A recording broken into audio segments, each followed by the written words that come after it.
咁跟住我哋到中間嘅係啦 ，cameraman 係啦，電視台嘅電視台 ，sorry， 係啦，唔翻，可以啊。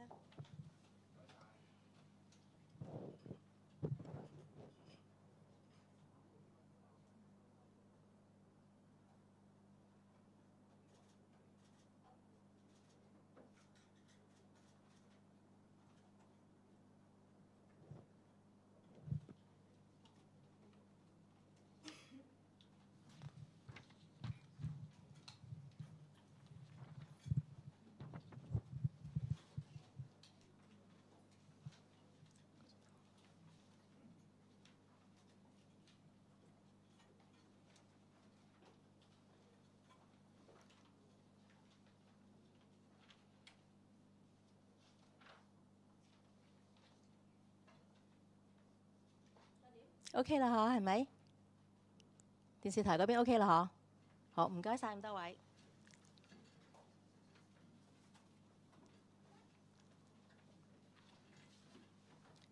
好，咁早晨啊，歡迎咁多位今日上到嚟消費者委員會參加我哋選擇月刊第567期嘅新聞發佈會。咁今日為我哋主持發佈會嘅呢，有消委會宣傳及社區關係小組主席林凱章先生，佢今次係第一次同大家見面嘅。咁另外呢，隔離呢就係總幹事黃鳳嫺女士。Good morning. Thank you for joining us today for the press conference for Choice Issue number 567. Hosting today's press conference are Mr. Victor Lam, Chairman of the Publicity and Community Relations Committee, and Ms. Gilly Wong, Chief Executive of the Consumer Council. 咁一陣間發佈會咧會首先用廣東話進行，然後跟住就到一段英文嘅摘要，跟住就係提問嘅環節。The press conference will first be conducted in Cantonese, then followed by an English synopsis, and then a Q&A session。咁我唔阻大家啦，而家我將時間交俾 Victor。Victor， 唔該晒你。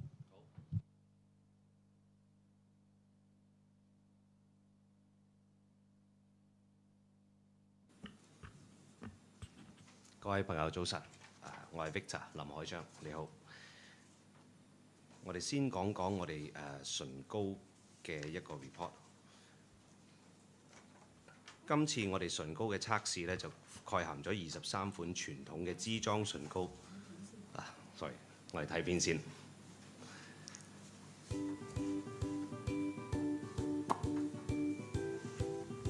唔知大家一日會補幾多次唇膏呢？作為資深嘅用家，我成日都有個疑問。究竟我哋會唔會舐咗啲奇怪嘅成分，或者啲有害嘅物質落肚呢？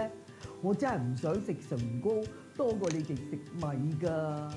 消委會測試30款唇膏產品，包括23款傳統支裝唇膏同7款純油或液體唇膏。當中24款檢出 MOSH 混合物以及其類似物，5款樣本檢出 MOAH。究竟係咩嚟嘅呢？講咗 MOSHC， 呢啲混合物有部分可能會累積喺人體體內。有動物研究就指出，呢啲物質同肝臟肉芽腫嘅形成有關。而人體嘅研究就指出，特定鏈長範圍 C16 至 C35 嘅 MOSH 較大機會積累喺肝臟、脾臟、淋巴結同脂肪等不同組織。檢測發現，呢4款嘅長鏈 MOSH 含量超過10%。未能符合歐洲消費者組織建議嘅安全限值，而呢5款嘅短鏈 MOSH 含量亦超過5%。至於 MOAH 又有咩問題呢？部分有懷疑具有基因毒性同致癌性。雖然今次樣本檢出嘅 MOAH 並無致癌疑慮，但研究都建議盡量減少攝入相關物質。測試發現呢5款都檢出微量 MOAH。大家有冇試過搽完唇膏個嘴又痕又興呢？個嘴唇外圍仲又紅又腫，咁會唔會係敏感呢？冇錯啊！除咗睇唔到可能累積體內嘅物質或者潛在致癌物，你都可能感受過致敏物嘅威力。佢哋可以係嚟自可致敏嘅重金屬或者香料物質。測試發現18款樣本檢出可致敏嘅重金屬，包括鎳、鈷、鉻。當中有12款嘅含量較高，另外呢7款就檢出微量嘅香料致敏物質，皮膚容易過敏嘅人士要特別小心啦。有冇啲選擇錦囊等啲唇膏新手都可以好似我咁精明呢？呢啲成分可能含有一啲會積累喺人體嘅物質，又有啲物質可能會致敏。買之前睇清楚標籤，盡量避開呢啲公認潛在有害或致敏嘅成分。cap 低呢個畫面就隨時用得着啦。雖然搽少啲係最安全，不過唔夠靚啊嘛，係咪？嗱，如果我哋搽咗咧，咁喺食嘢飲水之前咧，就要做多一個動作，就係將啲唇膏印走佢，減少將啲唇膏食落肚啦。大家想知道更詳細嘅內容咧，立即訂閱由我做封面嘅第567期選擇月刊啦。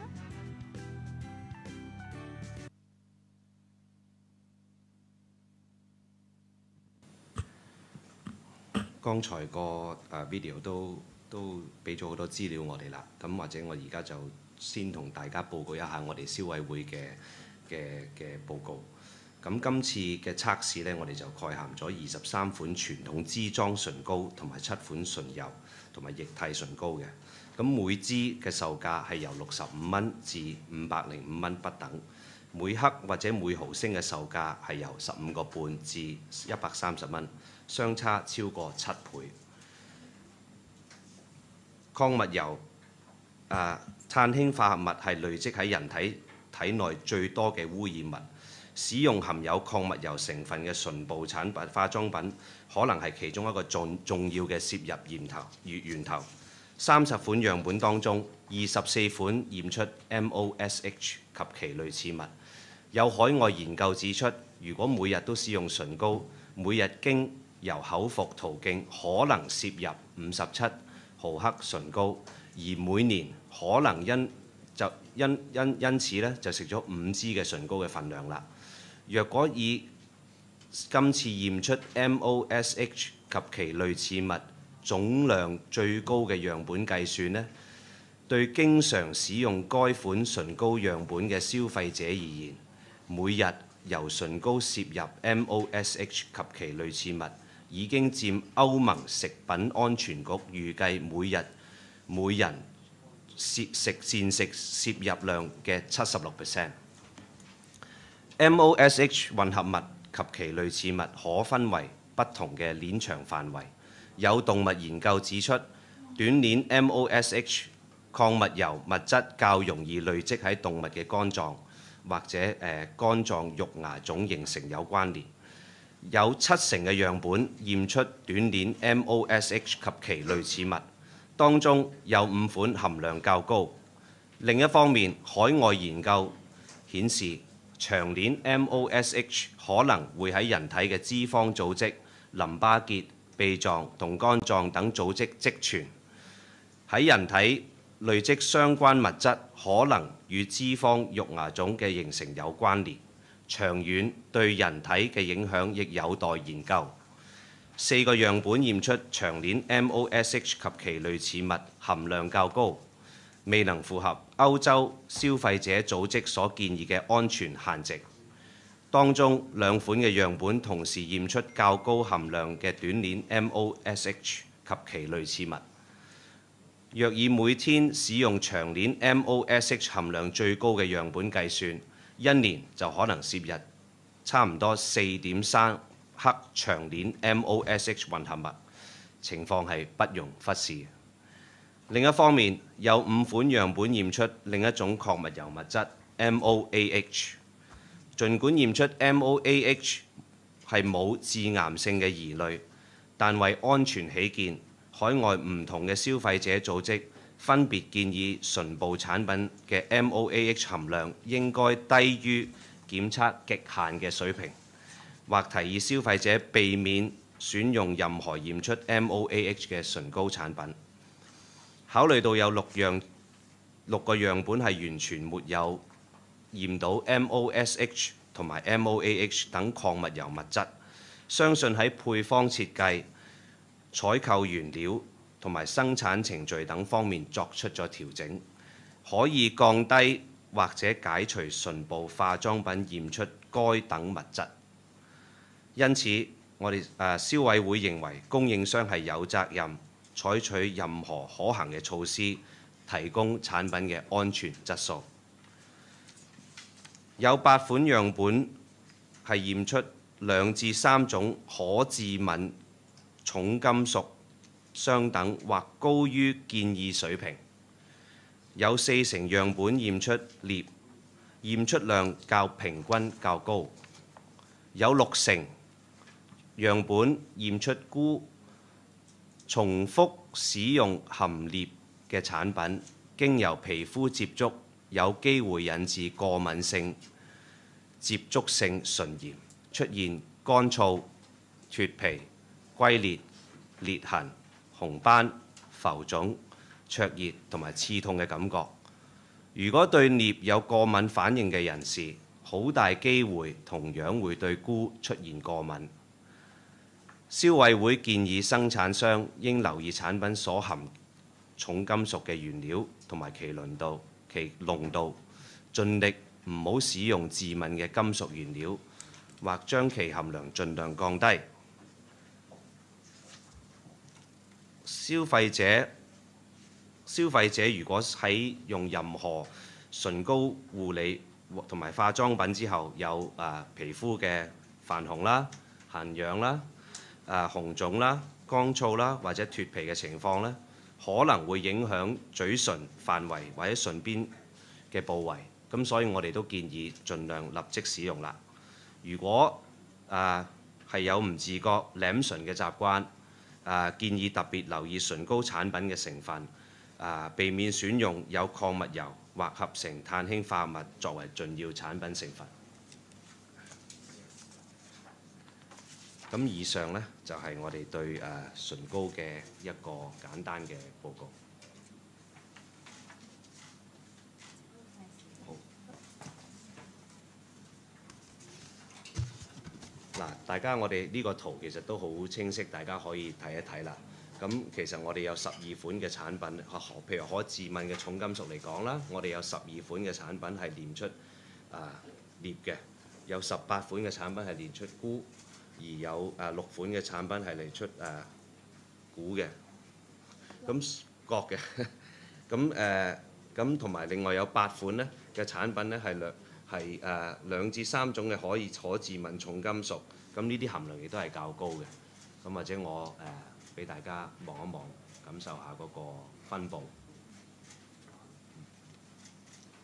好，唔該晒。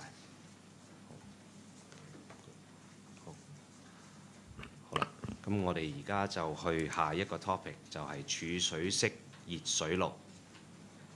好，多謝各位。咁唔少嘅朋友經歷一日嘅辛苦工作呢，其實都希望享受一個熱水涼去到消除疲勞嘅。如果使用一個儲水式嘅熱水爐，佢嘅加熱速度、持續可供應熱水嘅時間、安全性、慳電或者價格呢，其實都係主要5個嘅大選擇。咁當然，消費者委員會同機電工程署測試市面上12款儲水式嘅電熱水爐嘅效能表現同埋安全度，包括單、雙膽嘅花灑式同埋冇排氣管式嘅樣本。由於各樣本嘅額定容量係有差異，由14升至35升不等，所以消委會今次嘅樣本係以每公升容量作為比較，確保測試係客觀同埋公平。測試嘅12款儲水式電熱水爐，包括6款花灑式同埋6款冇排氣式嘅樣本，當中7款屬單膽式，5款為雙膽。價錢由1280至6980不等，不含安裝費啊。咁2款評分最高嘅樣本呢嘅售價分別為3000多元，反映產品質素同價格未必有必然嘅關係。使用儲水式電熱水爐嘅時候，消費者最關心嘅唔外乎係洗澡時熱水夠唔夠足夠啦，所以同埋加熱所需嘅時間。測試嘅亮度，各樣本輸出熱水嘅溫度達到溫升約50度所需之間，而每公升嘅容量比較花灑式嘅樣本加熱時間由1.12至1.28分鐘不等；冇排氣管式則由1.07至1.37分鐘不等。整體表現相近。今次測試樣本嘅額定容量由14升至35升，樣本嘅實際總加熱時間係大約17至42分鐘。以相同設計而言，容量越大，所需嘅加熱時間就越長。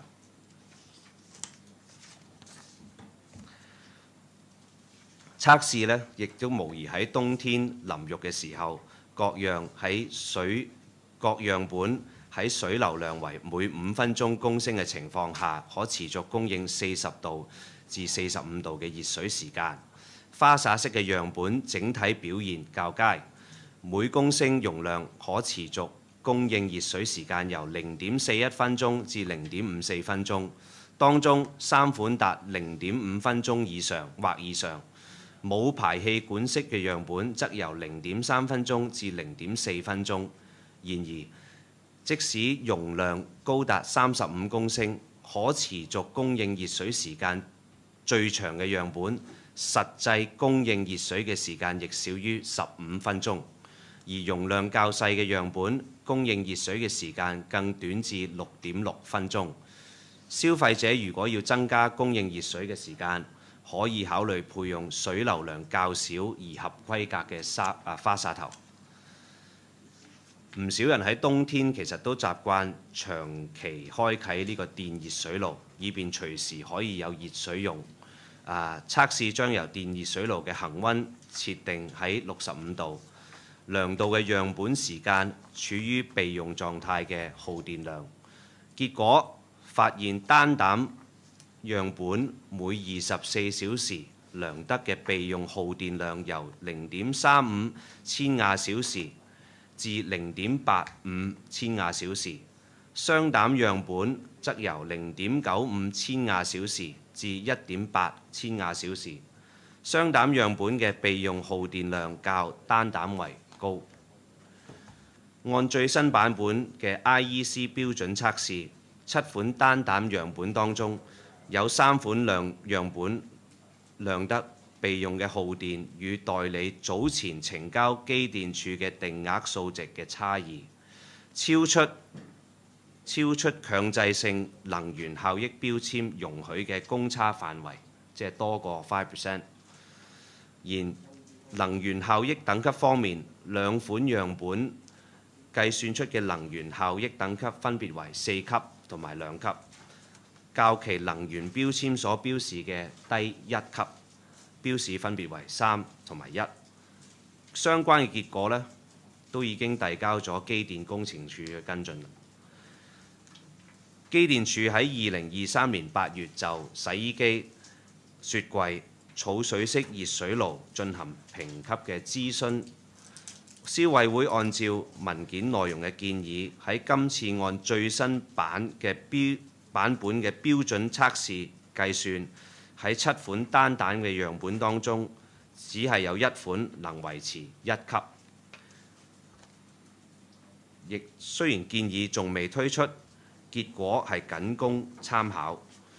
消委會支持機電署提高能源效益評級嘅政策同埋措施，亦期望機電署能夠盡快採用最新版本嘅 IEC 60379 IEC 60379，將雙膽電熱水爐納入強制性能源效益標籤計劃入邊，等消費者可以能夠真正比較唔同熱水爐嘅能源效益。電熱水爐嘅安全不容忽視，機電署就各樣本進行安全測試，項目包括非正常操作、防觸電保護同埋標示說明等，發現2款花灑式嘅樣本同樣未通過非正常操作測試。消費者選購日常使用同埋日常使用儲水式熱水爐嘅時候，可以參考以下嘅貼士。冇排氣管式同花灑式兩個類別嘅操作原理其實係唔相同嘅。安裝同使用方法亦都係有分別。消費者選購時可以考慮居住環境同埋家人嘅人數，選擇合適嘅類別同埋儲水儲水容量。花灑式電熱水爐只能夠安裝原廠或者生產商認可嘅混合水龍頭裝置同埋花灑頭，千祈唔好喺出水位置或者花灑頭加裝任何關水掣，亦唔可以接駁至洗手盆或者浴缸，否則一旦一陣水掣關上呢，壓力排放受阻呢，儲水缸就可能因為壓力過大而發生爆炸。咁以上就係剛才一個對電熱水爐一個簡單嘅報告。咁大家亦都可以睇睇啦。剛才我哋都我哋要記住呢個測試呢係要以每公升容量去到做測試嘅，因為始終每一個品牌呢亦都係有佢哋唔同嘅即係唔同嘅容量啦。咁所以我哋希望用一個比較合理嘅方法去做測試。咁大家因應屋企嘅人數啦，或者自己個人嘅需要啦，就可以去選擇你哋認為合適嘅一個啱嘅電熱水爐啦。好，多謝各位。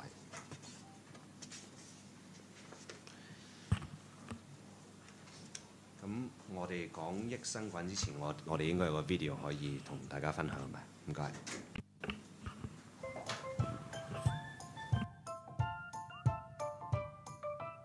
喂，家嫂，呢度有益生菌賣喎，陪我行過去買啲俾孫仔食啦。等陣先啦，奶奶。細佬係咪真係有需要食益生菌㗎？睇清楚先至好買喎。今期消委會檢視咗40款聲稱可以提供益生菌嘅膳食補充劑，發現超過一半樣本包裝上面嘅資料並唔齊全。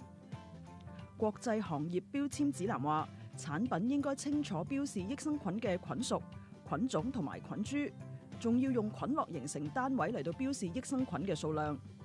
有25款樣本冇完整標示益生菌菌屬、菌種同埋菌株及或其數量，其中有2款就冇寫明益生菌數量，仲有1款完全冇寫到任何益生菌資料，係連名都冇啊！一唔小心真係食咗咩落肚都唔知啊！定啲嚟啦，家嫂，叫得做益生菌嘅90%都係好嘢嚟㗎啦，怕咩食啊？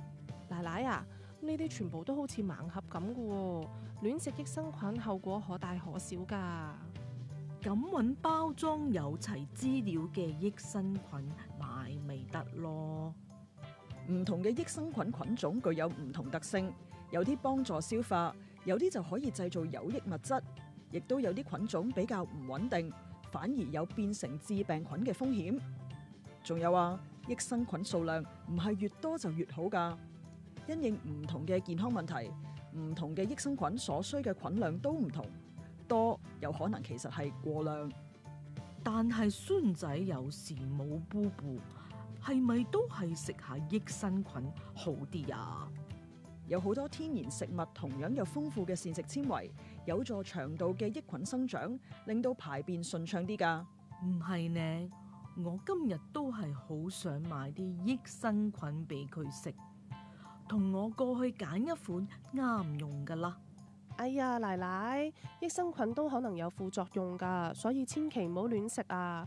如果真係要自己買嚟食，咁我哋除咗要睇清楚產品資訊之外，應該參考埋國際認可菌種嘅名單，記住呢2個表。最好就問埋家庭醫生，咁就安全得多啦。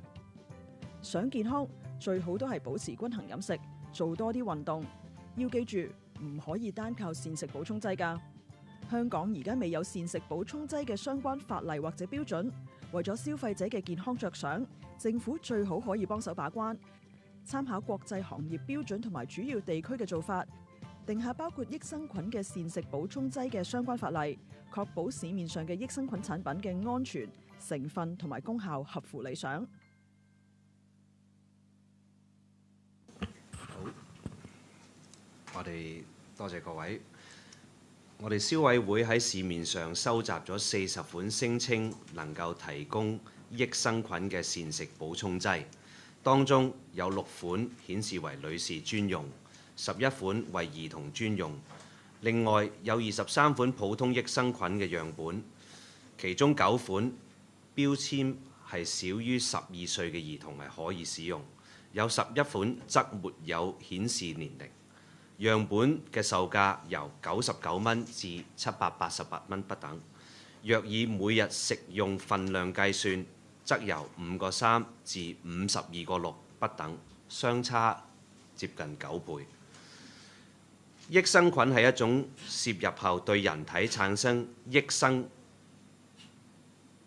處嘅微生物，有助維持腸道內嘅好菌、有害菌同埋條件菌唔同嘅菌嘅平衡。每款益生菌嘅名稱可解構為菌屬、菌種同埋菌株。目前醫學確定有17個益生菌菌屬存於人體內。今次調查嘅樣本有90%標示含乳酸桿菌，有80%標示含雙歧桿菌，有5個樣本標示含鏈球菌屬，另外2個標示含糞腸球菌。根據聯合國糧食及農業組織與世界衛生組織聯合工作組最新嘅安全評估，糞腸球菌同屎腸球菌菌株較唔穩定，容易被污染或變成病菌風險，加上抗生素、萬古黴素有抗藥性，因此唔建議作為益生菌供人類使用。嗱，我哋呢個圖呢，亦都清楚表示咗呢，其實有15款清楚表示係有所有嘅益生菌嘅菌株，有1款呢係完全沒有表示益生菌嘅資料嘅。咁有1款係淨係表示菌株嘅編號，有3款表示佢嘅菌屬。咁另外有20款淨係列出佢嘅菌種，有2款就沒有標示佢嘅益生菌嘅數量。咁亦都可以大家參考下一個簡單嘅圖去作出一啲簡單嘅分析啦。咁當然啦，有啲貼士俾大家就係話，如果健康係有問題嘅，應該要諮詢醫生，或唔係自行服用嘅。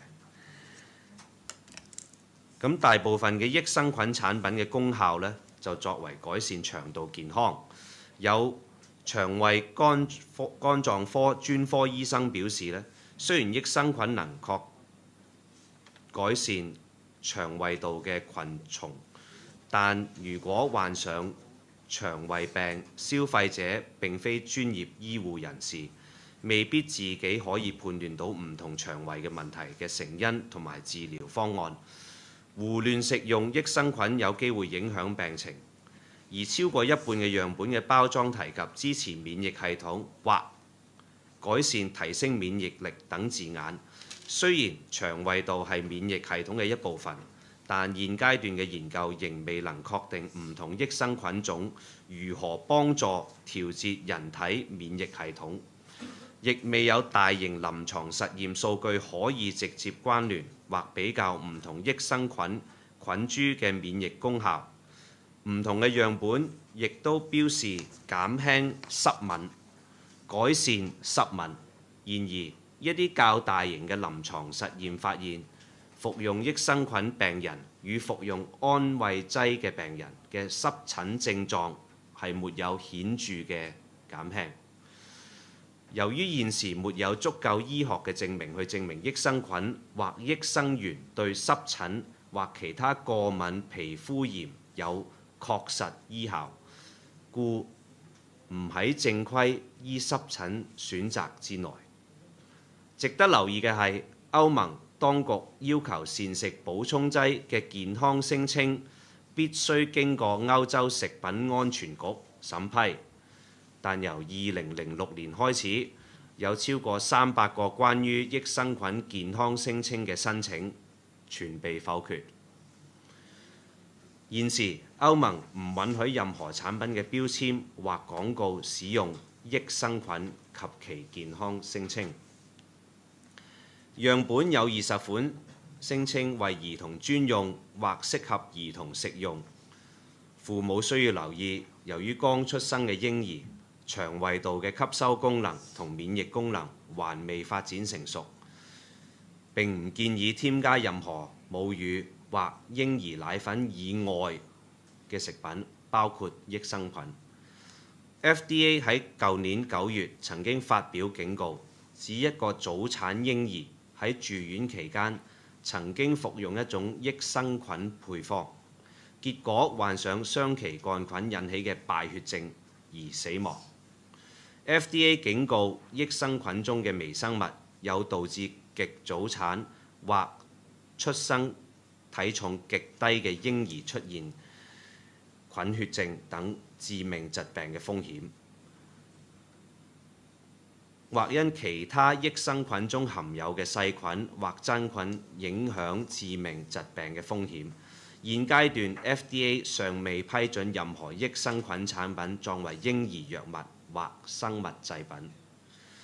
消委會促請政府參考國際行業標準或地區法例，定下膳食補充劑嘅相關標準同法例，確保市面上嘅益生菌產品安全、成分同埋功效合乎理想，保障消費者健康。唔同嘅益生菌菌種可以帶嚟嘅健康益處亦都有唔同，並非每一個人都有需要服用。注意，益生菌其實都有副作用。如果有任何健康問題或者患病，請先諮詢醫生嘅意見，而唔係自行服用益生菌，以免影響病情。我哋亦都唔應該單靠益生菌，日常要攝入足夠嘅蔬果，保持平均嘅飲食，多做運動，先至可以保持腸胃健康同埋增強抵抗力。以上就係我哋對益生菌嘅一個簡單報導。好，下一樣嘢啦，模擬賭博遊戲。手機遊戲成為好多都市人隨身嘅娛樂工具，當中老虎機、麻雀、撲克牌等模擬賭博遊戲其實都好受歡迎嘅。唔少海外研究亦指出，玩家如果長期參與模擬賭博嘅遊戲，可能會傾向沉迷賭博或者成癮添。對心智尚未成熟嘅年青人，尤其構成心理影響，情況絕對不能忽視。消費者委員會喺去年10月至12月期間，喺2個相當普遍嘅應用程式商店選取咗6款模擬賭博遊戲進行實試。模擬賭博遊戲同大多數手機遊戲一樣，可以免費遊玩，但係如果玩家願意付出額外金錢，就可以獲得更多嘅福利。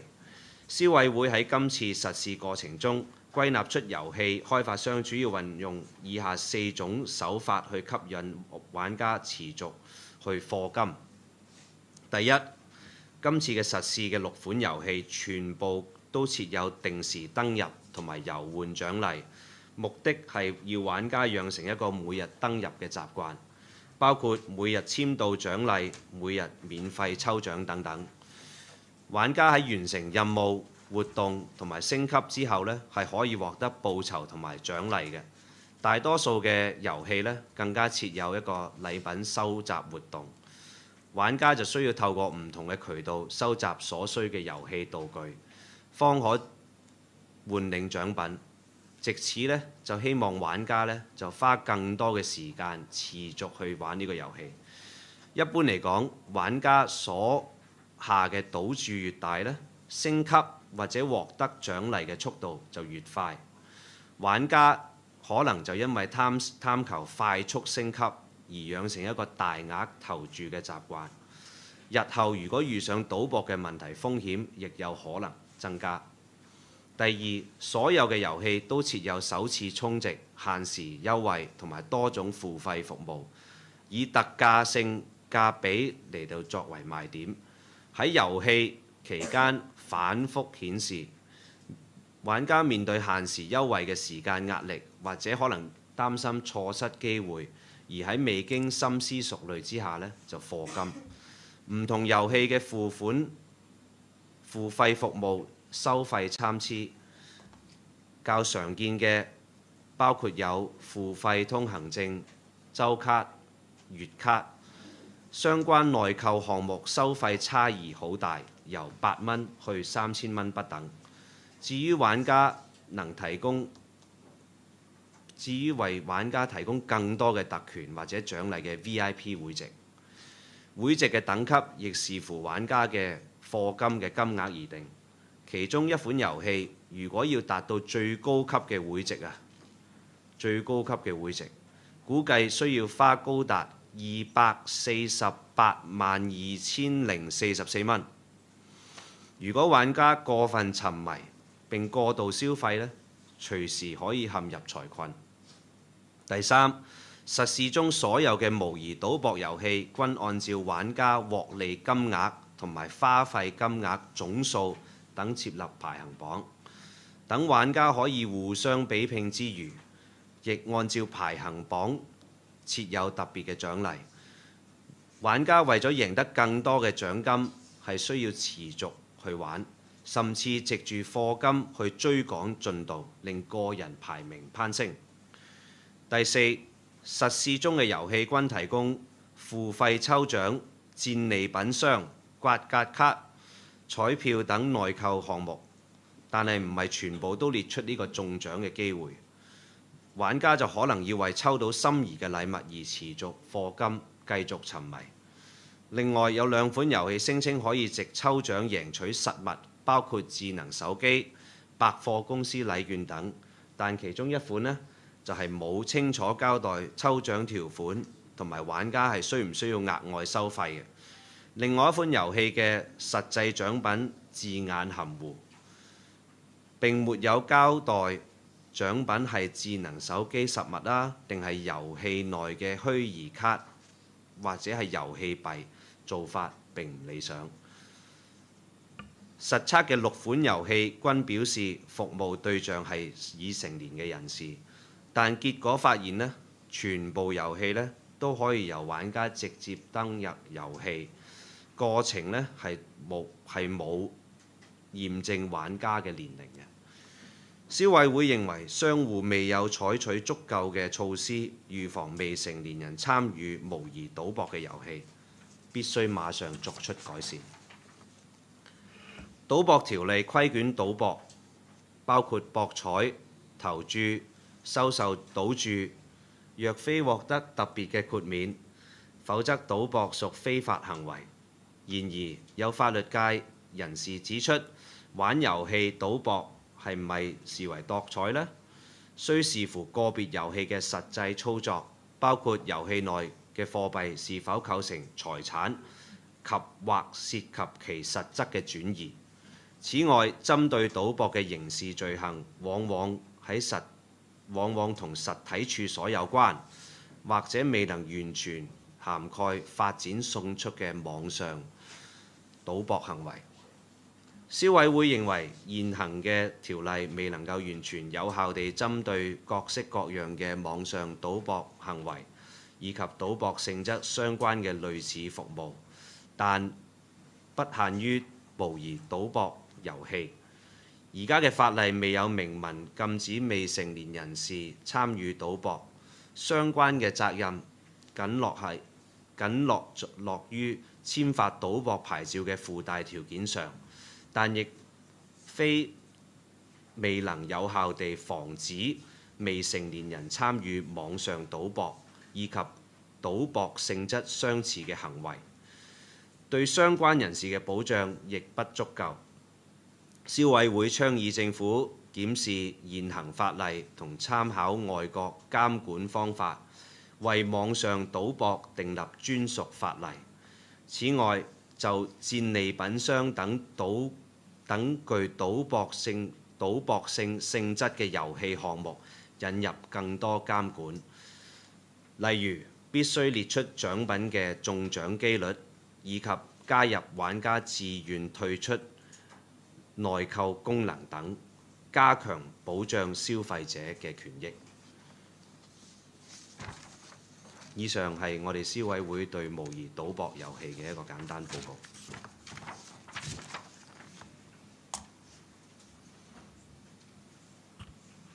好，我哋下一個就係醫療儀器嘅投訴。消費者委員會喺近年接獲唔同有關醫療儀器嘅求助個案，當中涉及嘅商戶出售過期產品、儀器嘅售後保養範圍不足，同埋回收存有健康風險儀器組件嚴重延誤等等情況，值得令人關注。消委會敦促商戶確保出售後嘅儀器品質同埋規格方面都符合標準，一旦出現問題，應全力履行廠商或分銷商嘅責任，盡快作出適切嘅跟進，減低對消費者嘅影響。目前本港並沒有特定法例規管醫療儀器嘅製造、進口、分銷、供應同埋使用。消費者可以參考衛生署嘅醫療儀器行政管理制度中嘅名單，所有獲列表中嘅醫療儀器喺安全、品質同埋性能方面均符合相關嘅要求。然而，呢個列表制度屬於自願性質，消委會期待政府設立更嚴謹嘅規管制度，以提升市場上醫療儀器嘅安全性同埋可靠性，為消費者提供更全面嘅保障。我哋列出幾個個案俾大家參考。其中個案一，投訴人就去到 A 藥廠購買血糖試紙，返屋企先至發現試紙呢就唔適用於佢自己持有嘅血糖機，淨係適用於舊型嘅血糖機。投訴人返去 A 藥廠就要求更換，但係呢就遭遇到職員嘅拒絕，反而呢職員呢就提議佢買一部舊嘅血糖機以配合試紙。經呢個職員游說之後呢，投訴人呢就最終就係買咗一個舊型嘅血糖機，同埋投訴人呢就發現返去啦。投訴人就發現舊版嘅血糖機嘅包盒上呢就顯示儀器呢就已經過期3年啦，附帶嘅採血針亦都過咗期半年。咁投訴人就即刻返去 A 藥房反映啦。咁但係藥房嘅職員呢就態度惡劣，亦都堅稱產品係冇問題，拒絕妥協。投訴人就向消委會尋求協助。經消委會調停之後，商戶就願意退返舊型血糖機嘅費用，或者補差額去更換新嘅更換血糖試紙。投訴人就同意，亦都接受呢個安排。咁另外一個個案呢，就係關於呢個呼吸機嘅零件安全風險嘅。咁回收呢，亦都拖延超過2年。咁投訴人呢，就其實就已經用咗呢個呼吸機好多年㗎啦。咁喺2021年嘅11月就接獲 C 公司通知，亦都指呼吸機嘅隔音棉如降解成為微粒嘅話呢，對於或者係有機會呢傳呢個致癌嘅風險嘅。咁所以呢，佢哋就安排一個回收。投訴人喺半年內呢，就2次致電代理商了解呢個情況，咁但係呢，就從未獲得任何進展。咁直到喺2023年1月，投訴人仍未收到任何嘅消息，咁覺得好無奈嘅情況下，就向消委會尋求協助。消委會多次敦促 C 公司需要主動通知受影響嘅顧客關於回收嘅問題。其後消委會亦都知道投訴人嘅呼吸機呢，亦都唔係經香港嘅代理商供應嘅，而係水貨。因此咧，需要時間咧作出一個特別嘅安排。咁但係事情都拉扯都差唔多2年啦。投訴人終於喺2023年9月先至成功更換有問題嘅零件。醫療儀器對長期病患者係攸關重要嘅，一旦出現異常呢，後果係難以估計。喺購入醫療儀器之前呢，都應該要先尋求專業人士嘅評估。除咗醫生之外，亦都可以參考其他專業人士，譬如話聽力專家嘅意見。亦都可以先參考衛生署入邊嘅醫療儀器行政管理制度名單，確定醫療儀器嘅安全、品質同埋性能係符合相關嘅要求。如果喺透過網站去購買醫療儀器呢，大家最好呢就喺香港設有辦事處或者有實體店嘅商戶呢，就進行選購。除咗可以享有商戶提供嘅本地保用啦，同埋售後服務之外呢，如果發生爭議呢，要以法律途徑去追討呢，其實對大家都比較容易啲。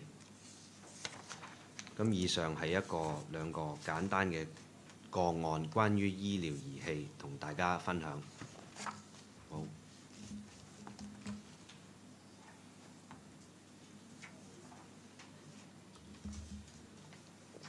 好，咁或者如果大家係啦，咁或者我就用英文就簡單就將剛才嗰5個 report 去同大家 recap 一次。The Consumer Council on lipsticks. The Consumer Council tested 23 models of traditional lipsticks and 7 models of lip tints and liquid lipsticks with prices ranging from $65 to $505 per tube, equivalent to a unit price of 15.5 to 130 per gram or ml, a difference of over 7 times. Mineral oil hydrocarbons are the most accumulated contaminants in the human body, and the use of lips cosmetic containing mineral oils may be one of the major sources of intake. 24 out of 30 models were detected with MOSH and their analogues, with a total amount ranging from 1.14% to 24%. Overseas studies have pointed out that daily use of lipstick may result in ingestion of 57 mg of lipsticks per day, amounting to a total of 20.8 grams annually, which is equivalent to 5 tubes. Based on the models detected with the highest amount of MOSH and their analogous, daily intake of MOSH and their analogous for a frequent user of this model would already account for 76% of the maximum daily dietary intake value estimated by the European Food Safety Authority. MOSH mixture and their analogous can be divided into different ranges of carbon chain length. Animal studies have shown that short-chain MOSH are more likely to accumulate in the liver of animals and may be associated with the formation of hepatic granulomas. Short-chain MOSH and their analogous were detected in over 70% of the models, among which 5 contain higher amounts ranging from 5.1% to 7.8%. On the other hand, data from overseas studies indicate that long-chain MOSH may accumulate in tissues such as adipose tissue, lymph nodes, spleen, and liver, etc. of the human body, and the accumulation of these substances may be associated with the formation of lipogranulomas, while their long-term health impact to human is yet to be investigated. 4 models were detected and relatively higher amounts of long-chain MOSH and their analogous, which did not comply with the 10% safety threshold recommended by the BEUC. If using the product with the highest amount of long-chain and MOSH detected daily, nearly 4.3 grams of long-chain MOSH mixture may be ingested in a year, which should not be taken lightly. On the other hand, 5 models were detected with another mineral oil substance, MOAH. Although the major component of MOAH detected are not suspected carcinogens. For safety reasons, many overseas consumer organizations have recommended that the MOAH content in lips products should not be lower than the detection limit, or that customers should avoid using any lips products with MOAH detected. Considering that 6 models were completely free from mineral oil substances such as MOSH and MOAH, it is believed that reformulation, selection of raw material, and manufacturing advancement, etc., could reduce or even eliminate the presence of those substances in lip cosmetics. The Council stresses that it is inevitable for frequent lipstick users to ingest and accumulate such substances in the body as a result of using the product, and therefore consider it imperative that suppliers should take feasible measures to enhance product safety. 8 models were detected with 2 to 3 allergenic heavy metals at or above the recommended level of 1 mg per kg. Nickel was detected in 40% of the models at relatively high levels. Cobalt was detected in 60% of the models. Nickel and cobalt are commonly allergens, and repeated use of nickel-containing products on skin may cause allergic contact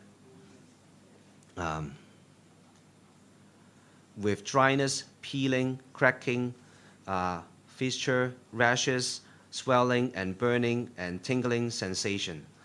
The Council recommends manufacturers to pay special attention to raw material that may contain allergenic heavy metals and their concentration, and to strive not to use raw materials containing heavy metals or to minimize the use of such ingredients. Okay. Electric storage water heater. The Consumer Council and the Electrical and Mechanical Services Department, EMSD, tested the performance and safety of 12 models of electric storage water heaters on the market, including single-tank and double-tank shower-type and unvented-type models. The time required for supplying hot water with a temperature rise of 50 degrees Celsius was measured.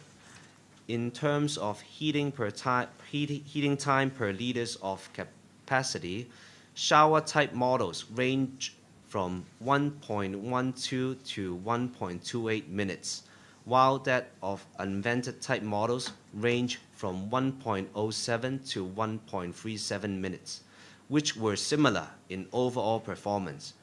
The rated capacity of the tested models range from 14 liters to 35 liters, and the actual total heating time range from about 17 to 42 minutes among the models. Tests also simulated a shower in winter with water flow rates of 5 liters per minute and measured the duration of continuous water supply of hot water, 40 to 45 degrees Celsius. Shower-type models perform better overall with continuous hot water supply ranging from 0.41 to 0.54 minutes per liter of capacity. while that of the invented type models range from 0.3 minutes to 0.4 minutes. However, even for the models with the capacity up to 35 liters and longest duration of continuous hot water supply, the actual duration of hot water supply was less than 15 minutes, while that for models with less capacity was found to be as short as 6.6 minutes.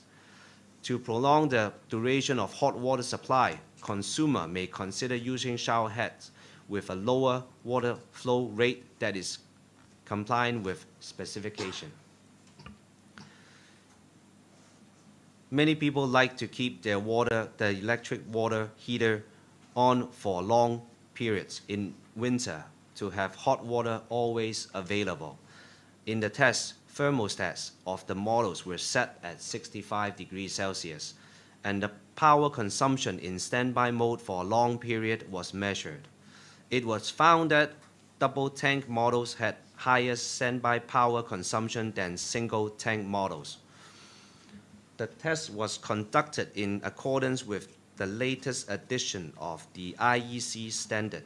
Among the 7 single tank models, 3 were found with a discrepancy between the measured standby power consumption and the rated value previously submitted by their agents to the EMSD that exceeded the permissible discrepancy limit of 5% of MEELs. As for energy efficiency grading, the calculated energy efficiency grading for 2 models were graded grade 4 and grade 2, respectively, which were both one grade lower than indicated on their energy labels. The relevant results have been forwarded to the EMSD to follow up. To boost energy efficiency, EMSD conducted a consultation in August 2023 on the grading of washing machines, refrigerators, and electric storage water heaters. Council support the EMSD's policy and measures in enhancing the energy efficiency grading, and anticipate that the EMSD will adopt the latest version of IEC 60379, IEC 6079 as soon as possible, and to include double tank electric water heaters in the MEELs to facilitate consumers in making accurate comparison of energy efficiency. Most of the complaints about electric water heaters received by the Council in the past 3 years were related to repair, maintenance, and installation services, with water leakage in the inner tank being the most common problem. Only a small number of models have provided warranty renewal service, with annual fees ranging from $480 to $680. To promote sustainable consumption, the Council we urge agents and retailers to extend warranty periods with a more reasonable price packages. So I'm going to go on to probiotics. Thank you. Many consumers choose to take probiotics dietary supplements to promote intestinal health. Although there is currently no legislation or standards in Hong Kong to govern the provision of information pertaining to relevant safety and efficacy of dietary supplements, the Consumer Council conducted a market survey with reference to relevant overseas standards and reviewed 40 probiotics products. Probiotics are microorganisms beneficial to the human body when ingested and help maintain the balance of good, bad, and conditioned bacteria in intestinal tract. There are currently 17 medically recognized probiotics genera present in the human body. Most of the samples in this survey claim to contain lactobacillus, which can improve ingestion, and bifidobacterium, which can produce lactic acid, vitamin B complex, and other beneficial substances. Over 90% of the samples were labeled as containing lactobacillus, and over 80% were labeled as containing bifidobacterium. 2 samples were labeled as containing Enterococcus faecalis, according to the latest safety assessment of the joint FAO-WHO working group. Enterococcus faecalis and Enterococcus faecium are commonly probiotics, yet common probiotics. Yet these 2 strains of bacteria are relatively unstable, easily contaminated, or have the risk of turning into pathogens, or have resistance to the antibiotic vancomycin. It is therefore not recommended to use as probiotic for human consumption. According to the industry voluntary labeling guidelines by the International Probiotics Association, products should clearly label the genus, species, and the strain of probiotics, as well as their quantities in CFU as the unit. However, 15 samples clearly label all strains of probiotics on the packaging, while 1 was labeled with only the strain number, 3 with only the genus, 20 with only the species, and 1 had no information about relevant probiotics at all, but only stated comprehensive probiotics developed by a local university on its ingredient list. So, consumers are unable to identify which specific probiotics they have consumed. All 40 samples carried health claims, mainly on improving gastrointestinal health, boosting immunity, improving eczema, allergy, and improving the health of women's intimate areas. According to the global guidelines issued by the World Gastroenterology Organization, if probiotics are labeled with health benefits, data from clinical studies on specific strains must be reviewed. Many samples were labeled with eczema relief or improved eczema condition, yet some large-scale clinical trials have found that there is no significant relief in eczema symptoms between patients taking probiotics and those taking placebos, since there is not enough medical evidence to prove that probiotics or prebiotics are effective in treating eczema or other allergic dermatitis. They are not considered an option for proper eczema treatment. Consumers with skin problems should seek medical advice as soon as possible to avoid delayed treatment. It is worth noting that the European Union requires health claims for dietary supplements to be scrutinized by the European Food Safety Authority.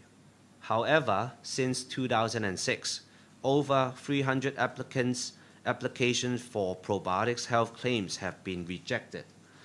The reasons for rejection cited by the EFSA included that current scientific research is yet to be able to correctly identify microorganisms involved in the various effects in the body. Some health claims have not been clearly defined some probiotics are not considered to be beneficial to health, or there is no clinical research data on humans in relation to a particular probiotics. Therefore, EU currently does not allow the use of probiotics and their health claims in the labeling or advertising of any products. 20 samples claim to be tailored or suitable for children. Parents should note that since the absorption and immune function of gastrointestinal tract are not yet fully developed in newborn babies, it is recommended to consume only breast milk or infant formula, but not any other food, including probiotics. The FDA issued a warning in September last year that a premature infant who consumed a probiotic formula while hospitalized died of sepsis caused by bifidobacterium. FDA warned that the microorganism in probiotics may pose risks of fatal illness, such as bacteria in newborn baby, in baby born in very premature or with very slow body weight, and that fatal illness may also be caused by bacteria or fungi found in probiotics. Presently, the FDA has not approved any probiotics products as infant medication or biologic. The Council urged the government to refer to the international industry standards or regulation of different jurisdictions and formulate relevant standards or legislation on dietary supplements, ensuring that probiotics products available on the market are safe with satisfactory ingredients with efficacy, and so to safeguard consumer health.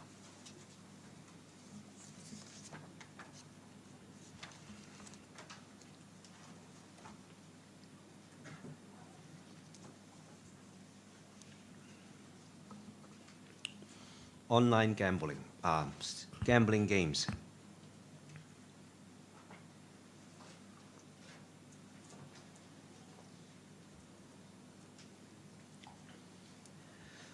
Gambling games. Between October and December 2023, the Consumer Council trialed 6 simulated gambling games from 2 widely used app stores, including slot machines, poker, mahjong, etc., and obtained service information from their terms of service and websites. Most games adopted 4 common tactics to attract continued play and spending, in-game purchase. Firstly, all 6 games surveyed had regular lock-in and play incentives, aiming to build players' daily lock-in habit, including daily check-in awards and daily free lucky draw, which generally encourage players to lock in regularly. Most games also had item collection activities, where players must collect all required in-game items through different channels to redeem prizes, which in turn require players to continue playing for a longer period. In general, the bigger the bet placed, the faster players could level up or receive rewards. This may build players' habit of placing large bets in the desire to level up quickly, increasing the risk of developing gambling problem for players in the future.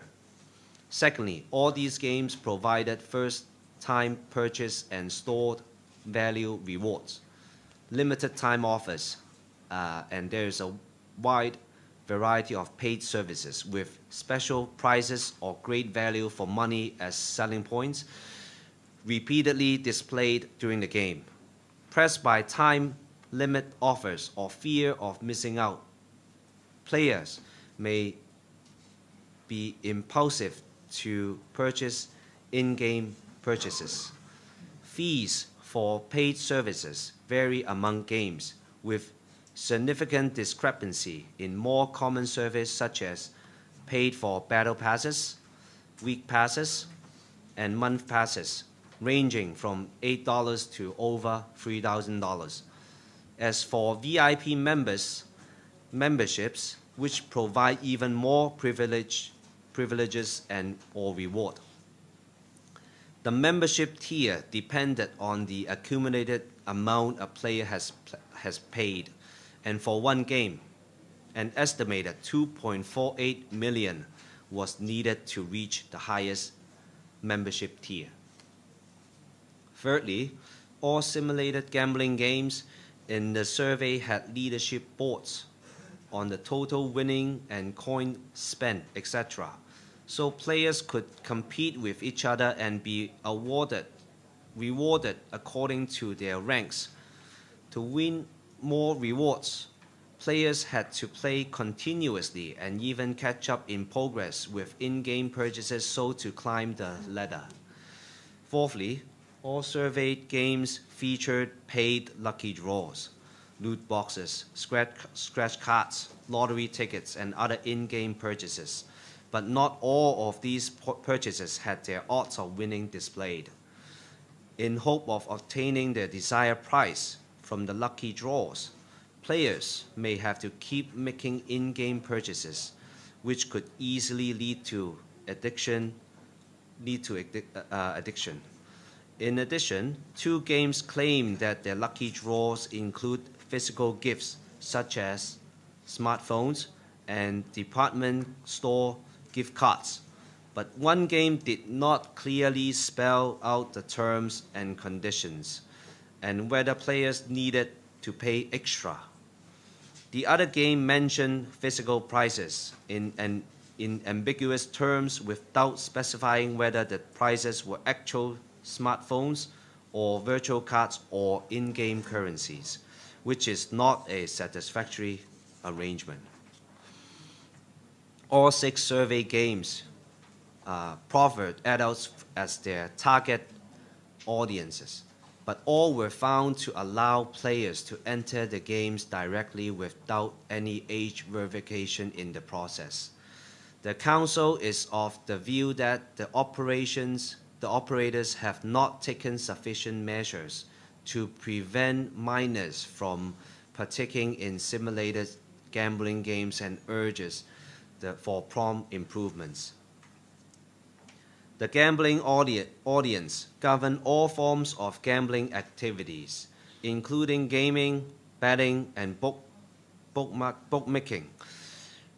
Gambling is illegal unless specifically exempted.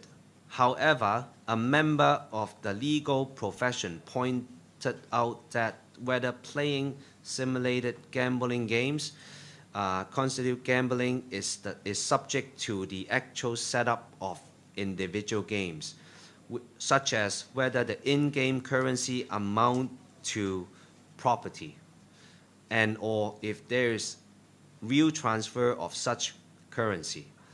Furthermore, as offense creating provision relating to gambling are often tied to physical premises, it might not fully cover online gaming activities, which are rapidly on the rise.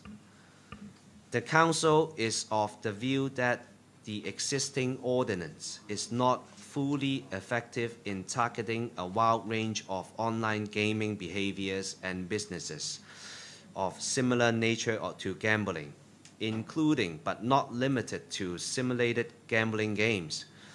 The existing legislation does not explicitly prohibit minors from participating in gambling, and liability only rests on the condition attached to the issue of gambling licenses, which is not only ineffective in preventing underage persons from participating in online gaming and activities of a similar nature to gambling, which also inadequate in protecting relevant persons. The Council advocates for the government to review existing legislation and refer to overseas regulatory regimes in introducing specific laws that target online gambling. And in addition, more regulatory mechanism for games with gambling features such as loot boxes and mandating the listing of the odds of winning prizes and adding a voluntary withdrawal function from in-game purchases for players so as to enhance protection for consumer interests.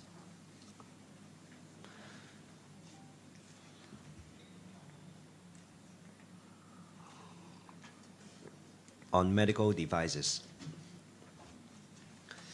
The Consumer Council has received many complaints cases related to medical devices in recent years, from traders selling expired products, inadequate scope of warranty, scope coverage, and to serious delay in replacing recall parts with health risk, the situation of which is concerning. The Council urged traders to ensure that their products meet both quality and specification standards. When issues arise, manufacturers and distributors should fulfill their responsibility and follow up promptly as to reduce the impact on consumers.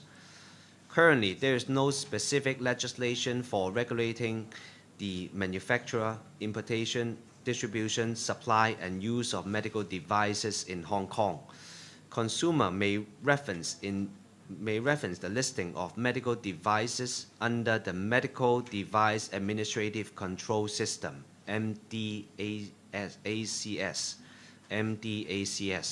by the Department of Health, DH, which lists devices that comply with the requirement in terms of safety, quality, and performance. However, as MDACS is a voluntary system, the Council hopes the government would tighten the regulatory regime to improve the safety and reliability of medical devices in the market in order to broaden protection for consumers. Case 1. The complainants purchased blood glucose test strips from Pharmacy A only to learn that they were not compatible with the blood glucose meters he owned, but with an older model. The staff at Pharmacy A rejected his request for an exchange and instead suggested that he could purchase the older model of the meter to use with the test strips. The complainants eventually agreed after persuasions. However, he soon discovered from the packaging of the device that it had expired for over 3 years, while the accompanying lancet, the needle needed for collecting blood samples, had also expired for 1.5 years. He returned to negotiate with Pharmacy A on the same day, but the staff rudely insisted that there were no quality issues with the product and refused to compromise. The complainant thus approached the Council for assistance.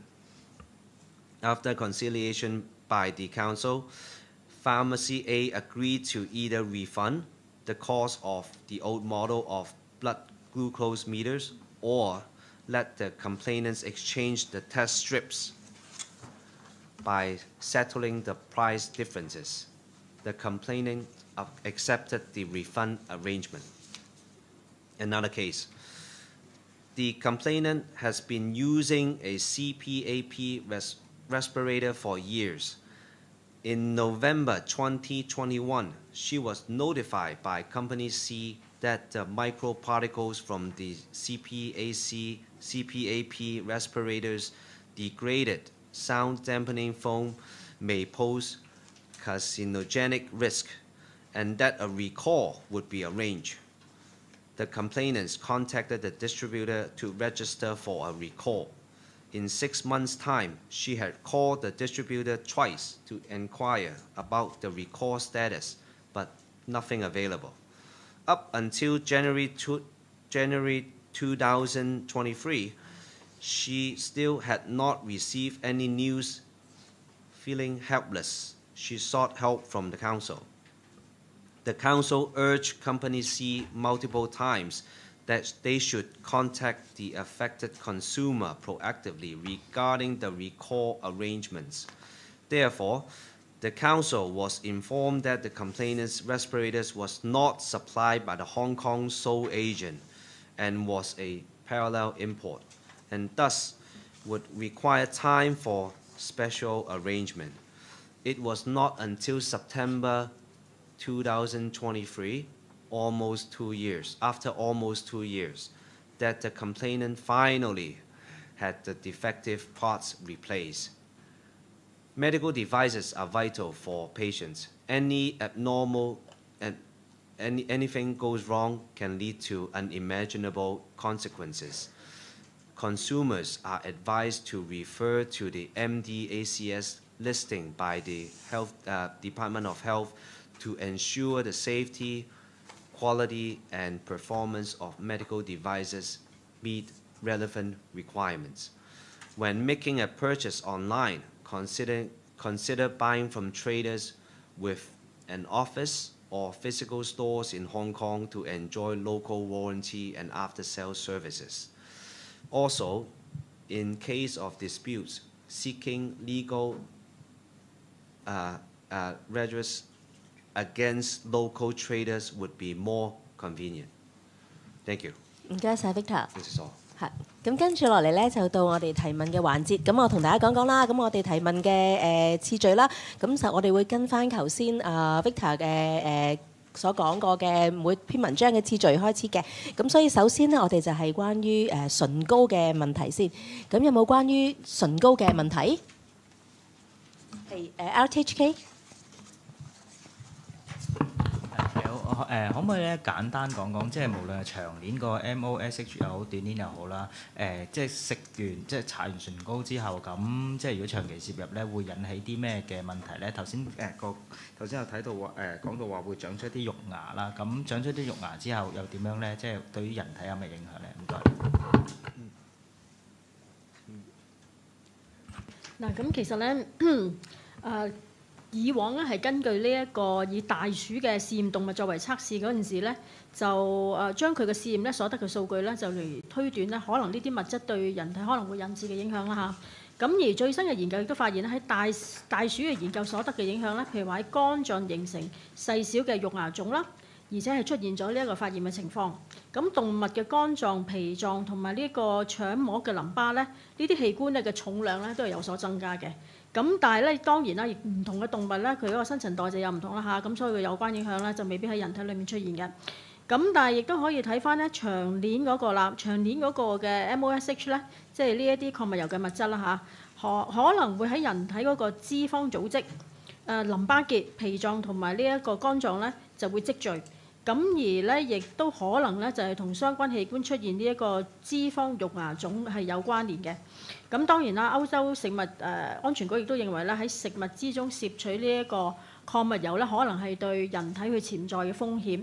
咁所以咧就係始終都係講一句咯，因為呢一啲嘅物質，呢礦物油嘅物質咧就係會聚積喺我哋嘅身體，而喺動物嘅測試裏面亦都係發現咧有啲不良嘅影響。咁所以若果當大家去揀唇膏嗰陣時，亦都係想安全嘅話咧，咁係不論國際嘅組織啦，同埋我哋今次嘅測試咧，以前我哋嗰個潤唇膏嗰個測試啦，都係講緊咧，就係若果可以盡量減少 MOSH 同埋呢一個 MOH 呢一啲嘅物質咧，就對你嗰個靚得嚟咧嗰個安全程度就會大大咁樣提高啦。咁頭先都有提到啦，就有啲致敏嘅物質啦，咁所以即係大家係去揀嗰陣時，都係要留意翻呢一方面嗰個嘅安全嗰個程度咯。係 K 寶係咪？你好，我想問下，因為其實想知今次呢個唇膏測試其實用啲咩準則去揀樣本啦？因為市面上其實都有好多唔同牌子嘅唇膏啦，都有好多唔同色號，同埋可能有啲係霧面，有啲係光面。咁會唔會其實色號同埋佢質地對於佢檢驗出嚟嘅一啲混合物啊，或者係可致敏嘅物質，其實係有關聯嘅咧？會唔會係？唔該。其實咧，我哋揀呢啲樣本嗰陣時咧，都唔係隨機抽樣嘅。咁當然係我哋會睇翻喺坊間一啲普遍嘅牌子啦，嚇咁同埋佢哋唔同嗰個嘅價錢啦。咁同埋咧就係當同事去揀選嗰陣時咧，都係會參考下佢哋嗰個嘅普遍程度啦。等等，同埋咧，佢哋盡可能揀嗰個色系咧，都係盡可能係同一類型嘅色系，即係令到佢哋嗰個相類似度就會比較近似啲。即係譬如話啲茶色嘅咁樣，你會見到我哋今次啲樣本咧，好多時咧都係比較茶色少少嘅。咁樣去揀選呢一啲嘅樣本啦。其實去揀選嘅過程裏面都唔容易嘅，因為真係太多品牌。係咪？咁啊，亦都係有唔同嘅產品類型，咁所以咧，我哋咧盡可能咧就係用一啲比較近似同埋普遍性咧，就係去揀選我哋今次嗰啲嘅型號啦。咁亦都係我哋喺個過程裏面咧都有參考埋佢哋嗰個官網啦，同埋嗰個廠商所提供嘅資料嘅。咁而嗰個標準，咁當然咧就係我哋喺個成個檢測嗰個過程裏面咧，我哋都係有同我哋嗰個嘅實驗室去商討啦，就係點樣去做我哋呢一個嘅檢測。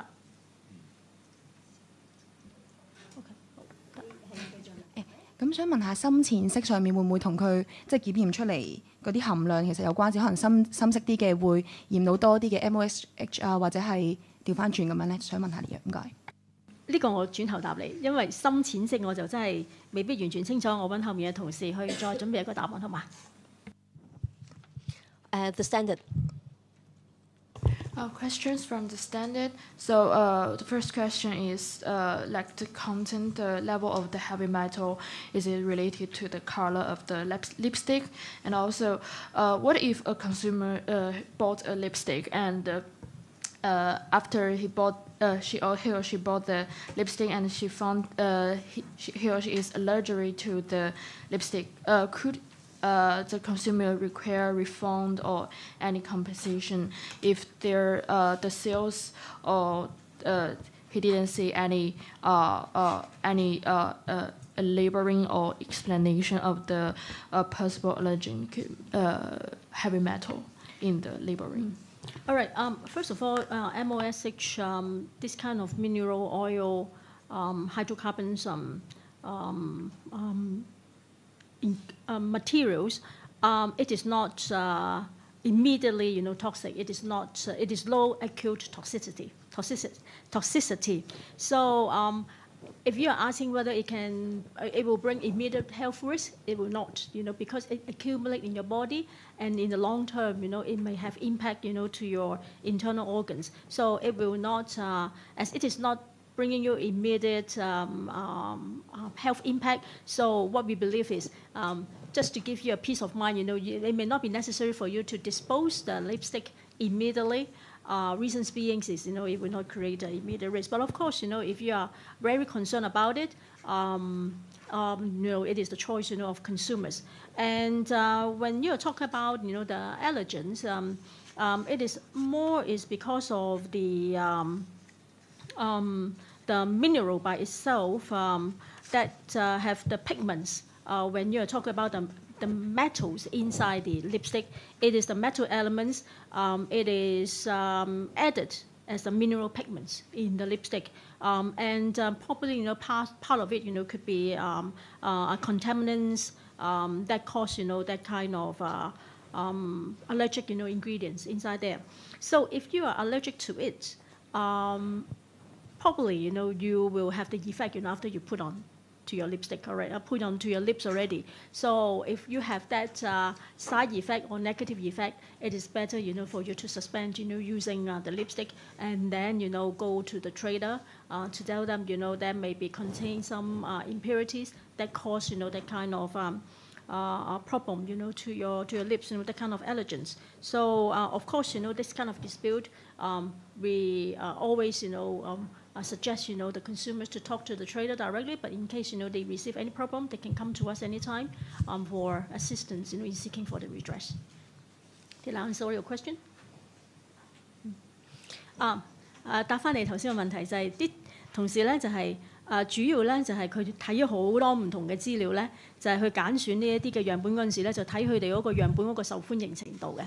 即係就算係同一個牌子裡面嘅唇膏，咁大家都會知道啦，就會有啲叫 best seller， 即係受歡迎嘅熱賣產品啦嚇。咁佢哋就專門係揀呢啲嘅熱賣產品，同埋盡可能係嗰啲叫 signature 嘅色號啦，即係佢哋最賣得嗰啲色號去揀選出嚟去測試嘅。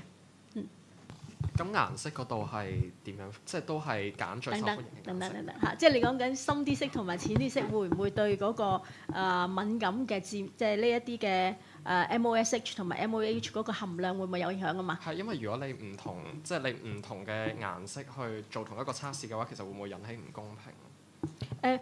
其實冇可能係一模一樣嘅，因為你唔同品牌佢哋設計每一個顏色嘅色系嗰陣時，佢哋可能講係名係唔同。可能名係相同，但係佢哋有好多時都係佢哋自己嗰個唇色嗰個個名㗎嘛。即係就算你話係粉紅色都好，佢哋都有好多種唔同嘅粉紅色㗎嘛。咁所以唔可以講話係永遠都係蘋果對蘋果係同一隻顏色咁樣去揀選嘅。我諗女士們可能喺呢一方面會清楚啲啦。但係我哋都係會揀一啲佢哋係最受歡迎程度嗰啲嘅，我哋叫做最有特色嘅顏色。通常去宣傳嗰啲顏色嘅，我哋就揀選嗰啲嘅型號去做測試啦。我諗呢位傳媒應該會明白我講咩嘢，因為女士買呢啲嘢嗰陣時就係講，哎呀呢一隻色靚啊，又或者呢一隻色好特別啊，佢哋特賣啊，或者佢哋呢一隻色係真係好特別，咁所以咧或者係好啱自己啦。不過啱自己就呢個好個人化啦，但係起碼喺每一個品牌佢哋宣傳嗰陣時咧，就會有佢哋嗰啲嘅最受歡迎嘅型號去宣傳，好多時都係 best seller number one、best seller number two 咁樣就去作出相關嘅宣傳咯。係，仲有冇關於唇膏嘅問題？好，答埋你頭先嗰條問題啦。咁亦都係因為我哋今次樣本嘅數量好有限咧，就未必可能作出一個好有代表性嗰個結論。咁但係因為咧 MOSH 同埋 MOH 咧，正如我哋文中所講啦嚇，因為佢哋都係同佢哋嗰個所用嗰個嘅蠟嗰個嘅油啊相關。咁所以咧就若果佢嗰個成分係比較多啲嘅情況底下，咁可能咧驗到出嚟嗰個成分亦都係會比較多啲。咁但係咧就係同產品嗰個顏色咧嗰個嘅關係應該唔大。咁應該答到問題。OK，《東方日報》。你好啊，東方嘅都想請教翻，就係見到即係今次調查，即係有問，即係比較即係多 MOSH 啊等等嘅，都有包括到一啲名牌嘅唇膏啦。咁其中一個品牌咧，就喺回覆你哋嘅時候就講話，你哋覺得你哋嗰個結果係唔準確啦，就話你哋嗰個即係檢測嘅方法啦，同埋嗰個佢同嗰個標準佢哋嘅比較唔準確。咁想請教翻消委會，即係見你都有個案咧，其實實際即係點睇佢呢個講法咧？即係到底係點樣比較先至會，即係佢覺得你哋高估咗嗰啲 MOSH 嘅濃度，其實係唔係真係有咁嘅情況咧？唔該。要答你條問題咧，可能大家要有少少耐性，我要好簡單咁樣去講解咧呢個 Cosmetics Europe 咧嗰個建議嗰個嘅演化係點樣樣。咁佢喺2013年嗰陣時咧，唇部嘅產品嗰個短鏈咧，即係 MOSH 喺 C25以下，即係大家個 carbon 25以下咧，嗰個含量咧就係話少過5%，就係講產品喎。即係一支唇膏通常係大約3 gram 到啦嚇，咁3 gram 裡面嘅5%，大家再計算啦，就應該佢嗰陣時2013年嗰個建議咧，就係話個產品裡面嘅短鏈個 MOSH 咧，就含量應該係要少過5%。咁但係咧就去到2018年9月嗰陣時咧，就改為建議特定嘅礦物油嘅成分裡面咧 C25以下咧。即係呢一啲 hydrocarbons 啦嚇，英中文就係碳氫化合物啦，嘅含量咧就唔應該超過5%。咁而所指嘅成分咧就係包括呢個特定礦物油嘅成分啦，即係包括部分混合嘅礦物油啦，同埋含有碳氫化合物嘅成分。咁而呢一個咧係講緊佢成分裡面啦，所以咧嗰個 base 啊，即係個基準咧有少少係唔同，一個就係講產品，一個就係講成分。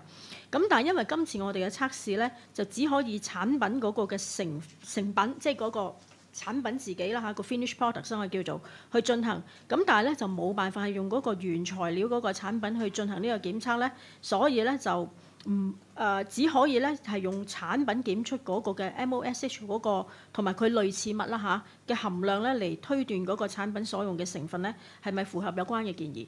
嗱咁我當然咧，其實我可以講解俾大家聽，呢一個就係佢嗰個建議上邊嗰個嘅演變嚇，呢一個係 Cosmetics Europe。咁但係咧，其實從一個消費者保障嗰個嘅角度嚟睇咧，可能呢一度牽涉嘅嘢係比較技術性啲，但係最終對個消費者嚟講，就係究竟如果我係因為搽唇膏而食咗幾多 MOSH 或者 MOAH 落肚嘅啫，係咪？咁所以咧，我哋都係用翻呢一個最基本嘅消費者日常使用嗰個嘅習慣或者係嘅行為。咁然後用翻嗰個產品自己去檢出呢一個 MOSH， 咁而亦都可以作為一個消費者好重要嘅參考，因為大家靚得嚟都唔想因為咁而聚積咗好多呢啲咁嘅礦物油嘅物質喺我哋嘅肚裡面，喺我哋器官裡面。咁而今次嘅測試裡面咧，亦都係好明顯話俾我哋聽咧，係有廠商或者係品牌係做到嘅。咁即係話，若果佢哋揀選嘅原材料係揀選得好，個生產嘅過程監控做得好，咁同埋咧嗰啲嘅致敏嘅物質，亦都係可以盡量去減低嘅話咧，咁其實消費者靚咧，就正如我哋今次個題所講咧，靚都可以好安全，就唔係話有呢啲嘅隱藏嘅風險存在喺我哋呢一個唇膏裡面咯。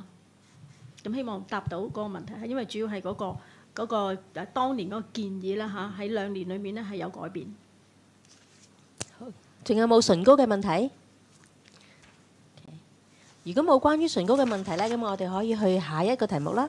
咁下一個題目咧就係儲水式電熱水爐。我哋俾少少時間兩位主講者整理一下文件先。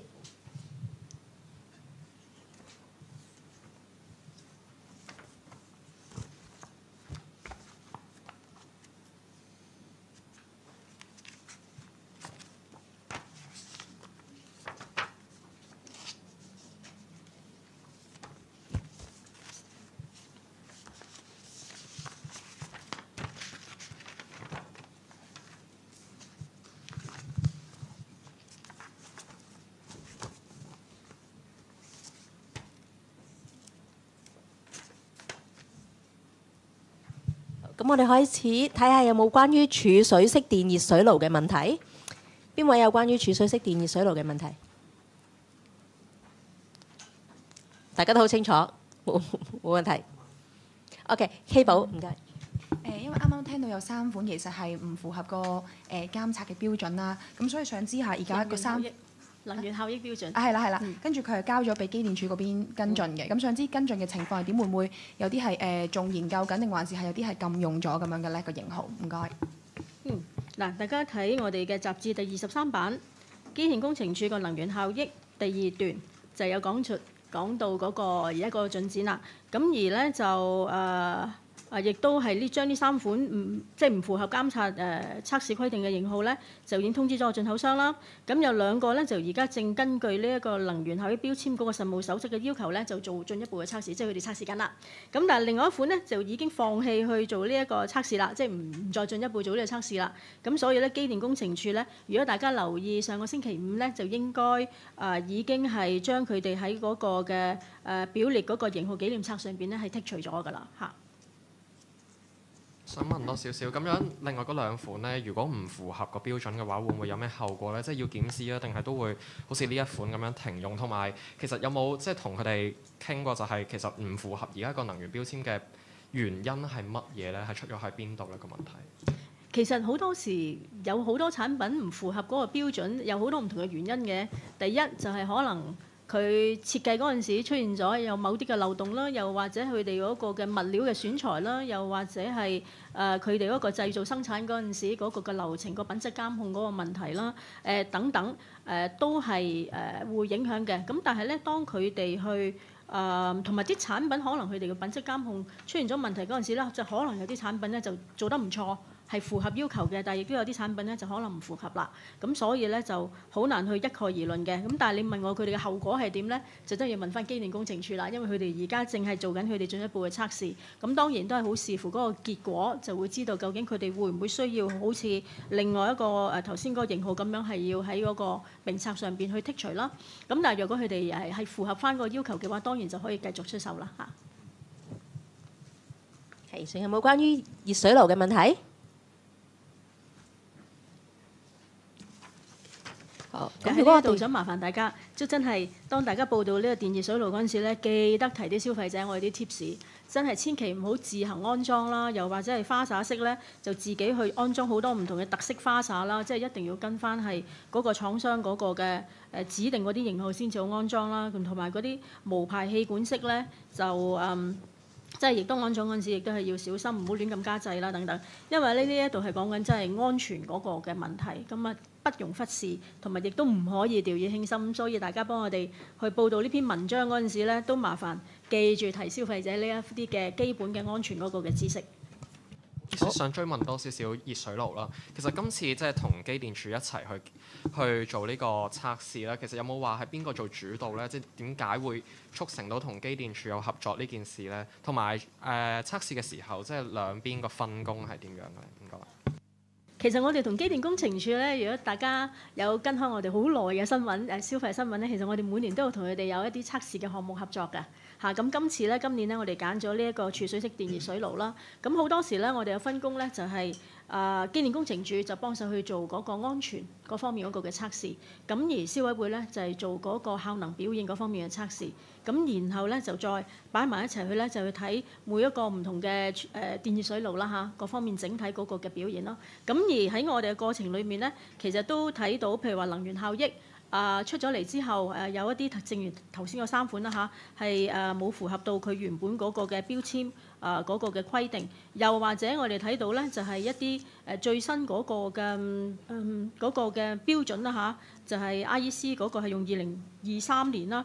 咁其實離開我哋而家機電工程署用緊嗰個嘅標準係1987年咧，係講緊30年嚟，我哋已經冇更新我哋呢一方面嗰個嘅能源效益嗰個嘅要求啦。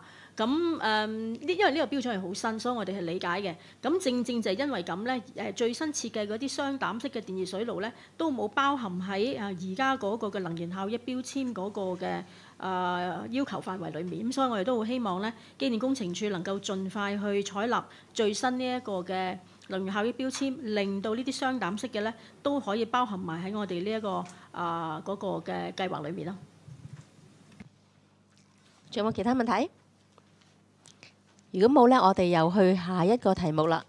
咁我又俾少時間兩位整理下啦，或者我同大家簡單講一講下一個題目咧。我哋係講關於益生菌嘅。益生菌呢個咧係一個市場調查，咁就留意翻並唔係一個產品測試嚟嘅。咁我哋俾少時間兩位整理文件先。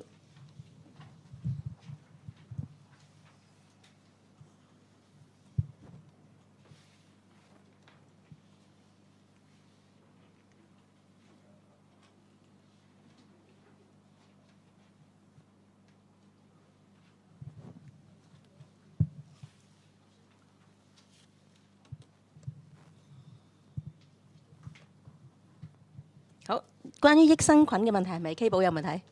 我見到你望住我 ，sorry。係。Hi, I'm from RTHK. Can I ask about like the probiotics that you looked at? Are the 40 Hong Kong samples properly labeled based on international guidelines?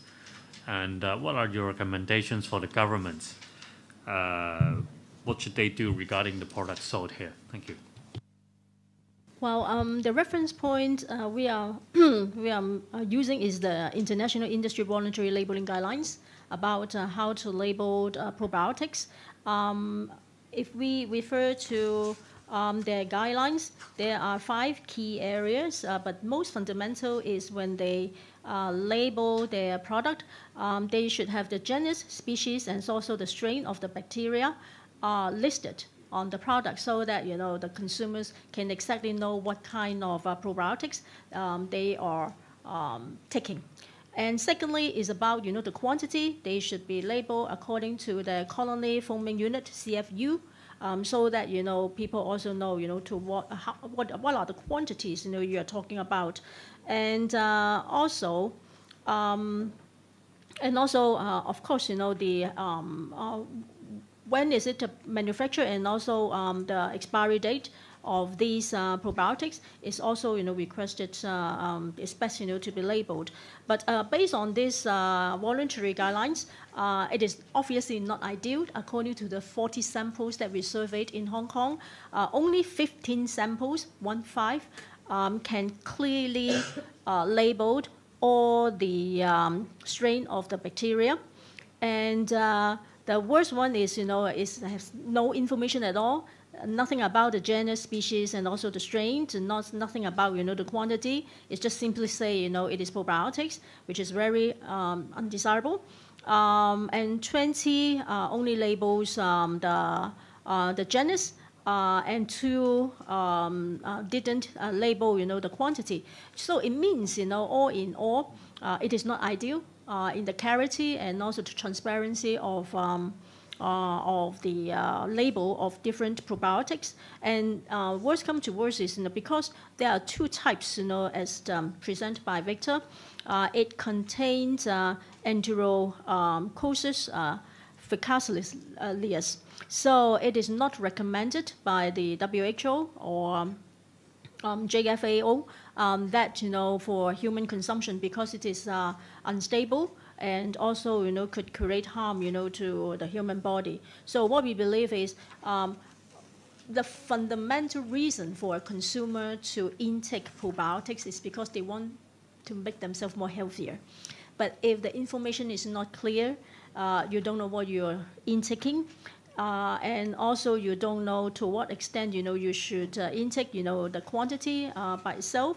And also when there are so many claims, saying that, it is good for your health in quite several different areas, or for your immunity, your allergens, your allergy, your eczema, intimate areas, etc.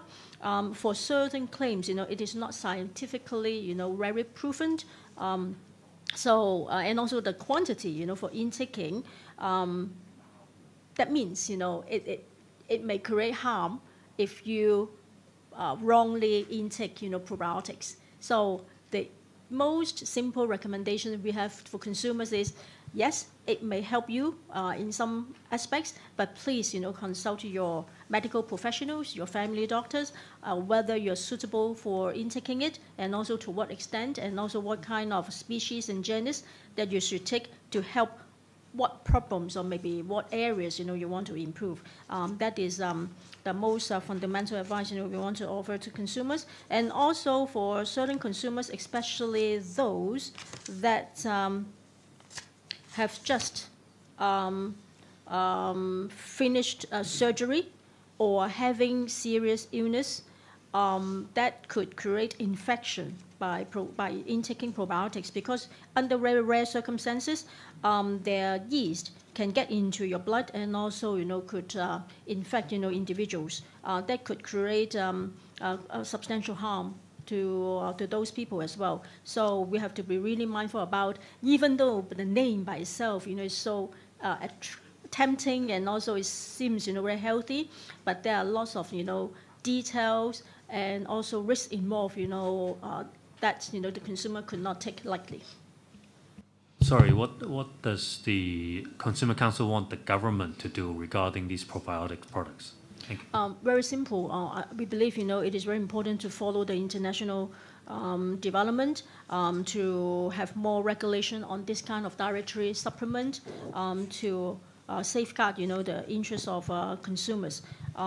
Reasons being is right now, in Hong Kong, we don't have dedicated regulation to regulate, health supplement, which we have advocated for a long time. That despite, we have other ordinance like food safety ordinance or maybe undesirable medical advertisement ordinance, etc., to safeguard, the consumer's safety, but still, focusing on dietary supplements, we don't have specific regulation like many other markets. Even, specifically for probiotics, when we're referring to the mainland China, US, Canada, and even EU, they have they also have, to a certain extent, have certain regulations, and also guidelines to regulate it. For example, in the mainland China, they have specified 10 types of probiotics that can be listed on the dietary supplements, but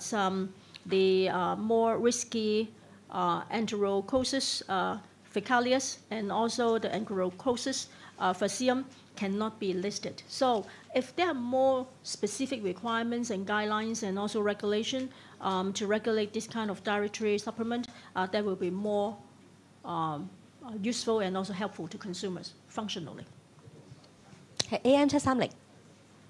係唔該，都見到你哋真係有24宗嘅投訴啦。想問下，即係呢24宗嘅投訴主要係關於啲咩嘅咧？係嗰個標籤嘅問題啊，定係一啲副作用嘅問題，定係點樣啦？同埋即係可能講到益生菌，可能有時都有啲成效上有啲差異嘅時候，即係消費者想投訴，會唔會話都比較難咧？會唔會有啲相關嘅爭議咧？唔該。講翻投訴先，其實呢24宗投訴咧就因為消費者唔會知道食完之後有啲咩問題嘅嚇，佢最多係冇呢一個正面嘅影響嘅啫，即係除非你係一啲長期病患或者係曾經嚴重病患啊嗰啲人士啦，咁嗰啲已經即刻去睇醫生或者入醫院㗎啦。咁但係我哋收到嘅投訴咧，就過去譬如話2023年嗰24宗裏面啦，好多係有關於網購啊。個網購咧就係買咗好多唔同嘅益生菌啦，可能買一樽幾樽咁樣，有啲咧就係原來送到嚟嗰陣時咧個產品已經好快到期㗎啦。咁樣好快到期嘅話，就算我每日根據佢個指示去食嘅話咧，都冇可能係食得晒嘅。咁所以咧就希望退貨啦。咁但係退貨嗰陣時亦都當然唔俾退啦，唔俾退嗰陣時自然會引起一爭議啦，係咪？咁另外一啲咧就真係遲唔送貨，係訂咗都冇送到嚟。咁所以呢一方面咧，亦都係有嗰個嘅爭議喺度。咁同埋咧，亦都係有啲咧就嚟到嗰陣時係發現，呢個標籤嗰度淨係得某一種嘅語言，咁但係咧可能佢哋睇唔明啊，咁樣就唔放心，咁所以咧亦都希望係退貨，係主要係呢啲嘅問題咯，就唔係話個產品嗰個質素。如果你話質素嘅話，主要係因為嗰個就嚟到期或者係送到嚟有一個別個案係已經過咗期，咁所以咧佢哋覺得係需要去退款，但係一退唔到款嘅話，就希望消委會去幫下佢哋手啦。咁第二條問題係咩話？唔好意思。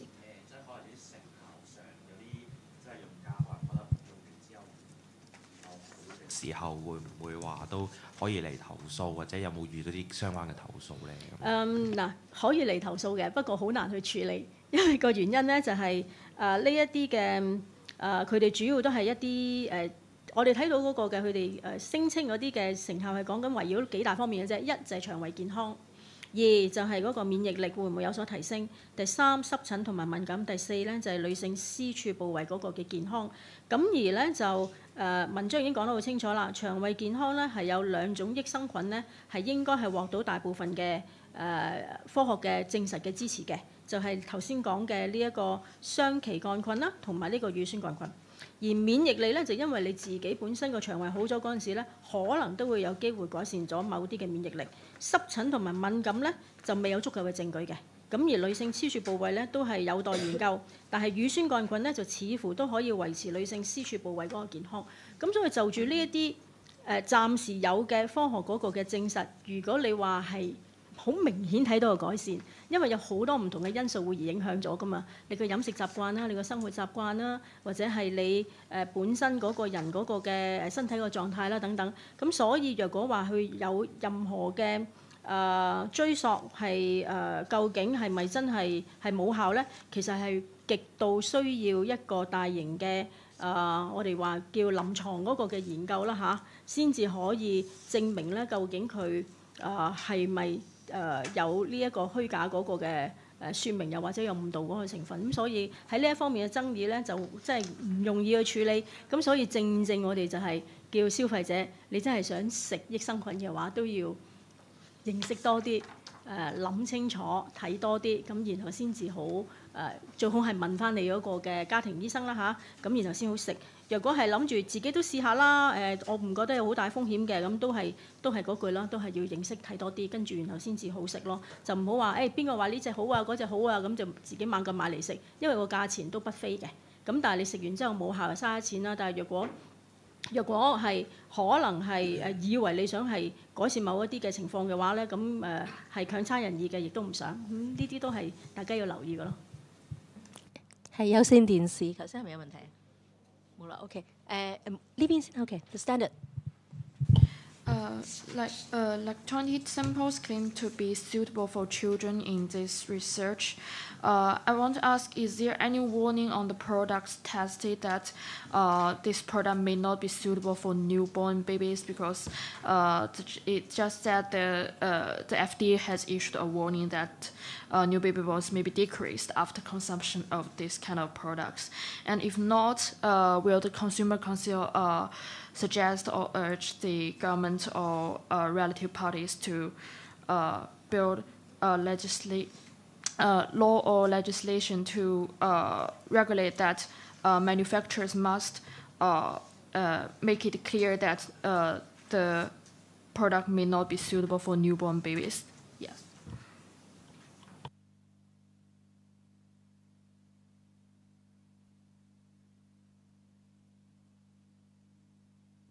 Well, as per our recommendation, the Consumer Council, we believe that newborn babies, the intestinal functions and the whole body immune system is not fully developed yet. So we do recommend that breastfeeding or baby powder formula, and we don't recommend baby intaking any other substance, including probiotics, because historically,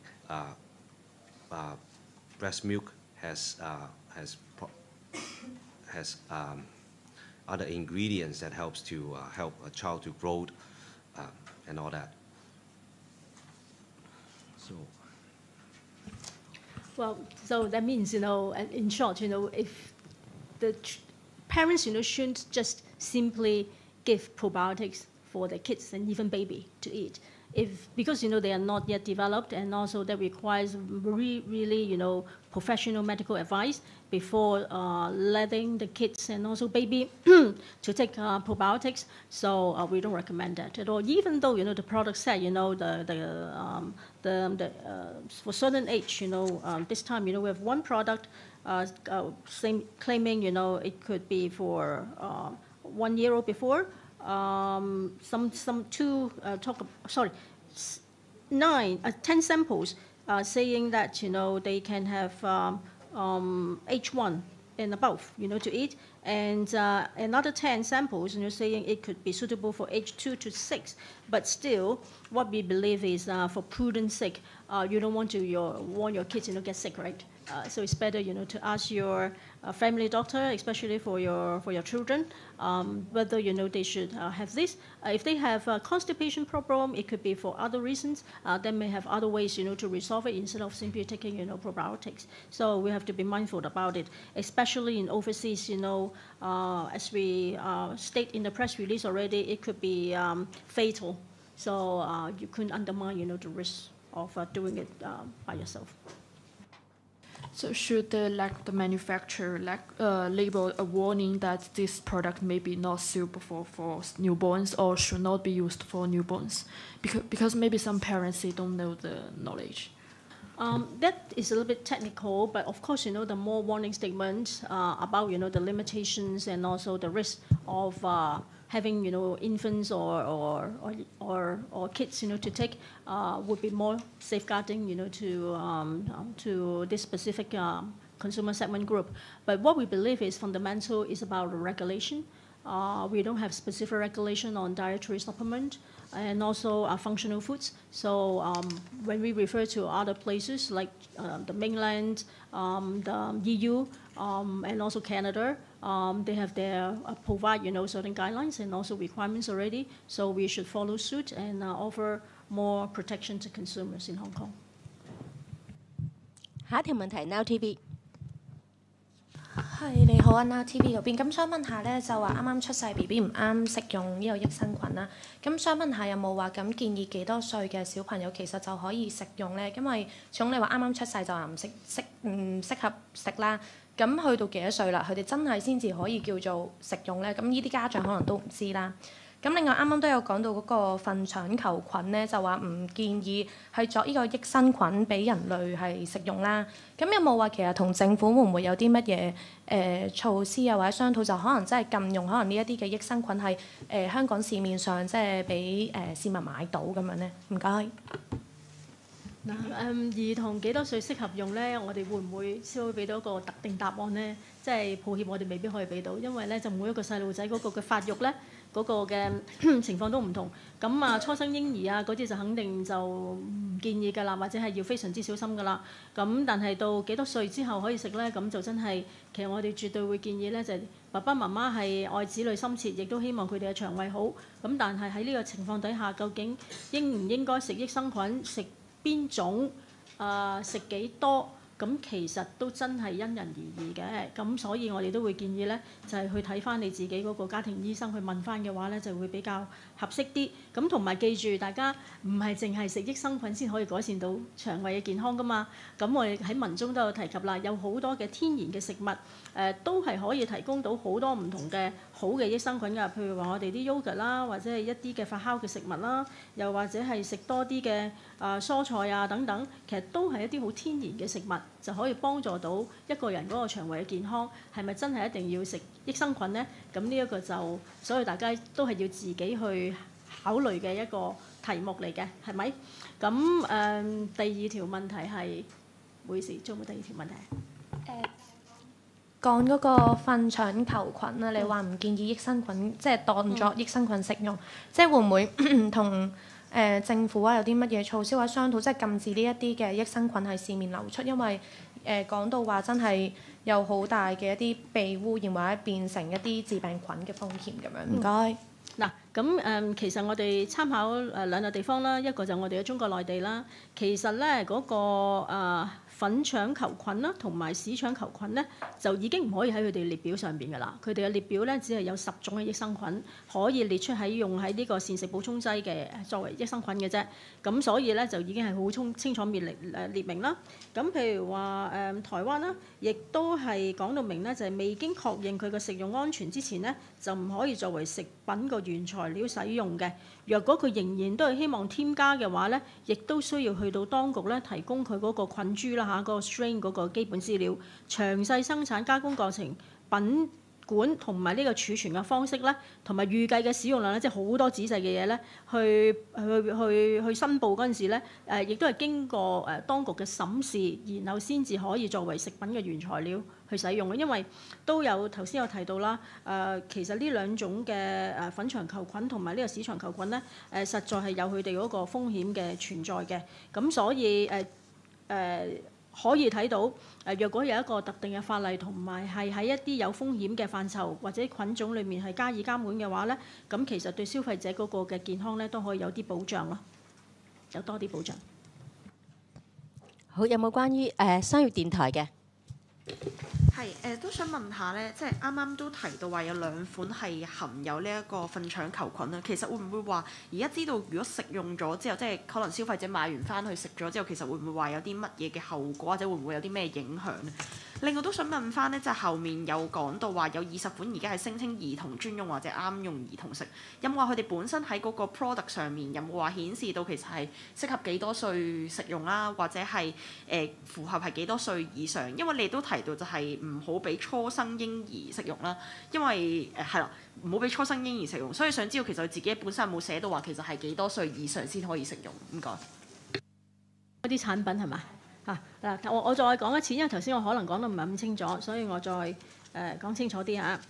嗱，頭先咧就係、其實咧喺20款適用兒童嘅益生菌，話佢聲稱係適用於兒童嘅益生菌樣本裏面咧，就有0歲以上嘅咧就係1款，6個月以上咧就係2款，1歲或以上咧就7款，2歲至到6歲以上咧就係其餘嗰10款。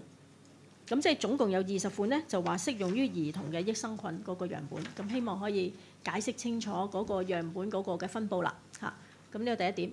第二點係糞腸球菌食後有啲咩後果或者影響？糞腸球菌好，你等等啊。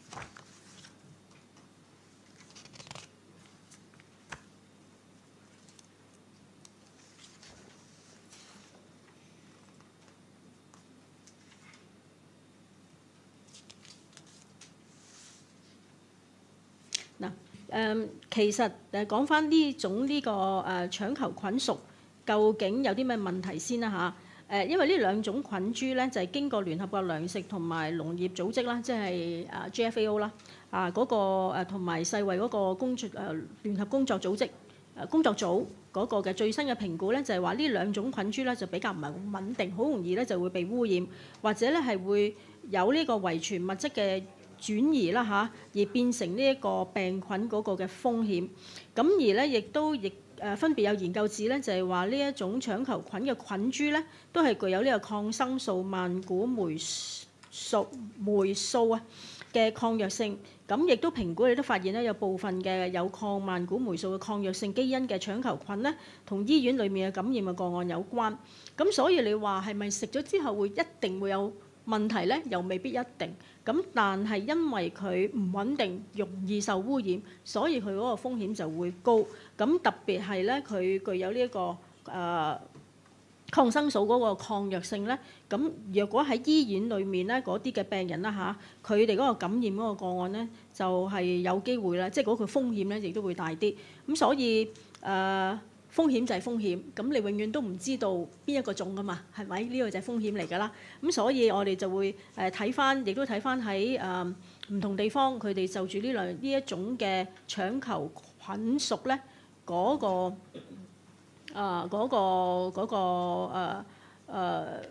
嘅情況咧，咁所以亦都係即係亦都係大會根據海外嗰個即係唔同地方嗰個嘅法例啦嚇，或者係嗰個嘅指引咧，都係唔建議咧就擺喺呢一啲嘅 dietary 即係嗰啲食物裡面。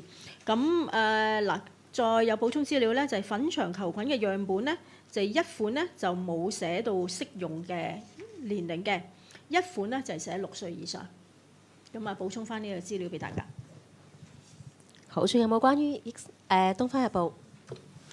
你好啊，針對嗰個糞腸球菌同埋市場球菌嗰度咧，都想請教翻，即係點解有冇了解到啲生產商點解要落呢兩隻菌落去佢個益生菌產品咧？係啲生產商係咪知唔知呢隻菌係本身有呢啲咁嘅潛在風險咧？係咪因為佢比較容易生產就即係可以喺腸內生產，或者點樣就可以落咗落個益生菌產品度咧？唔該。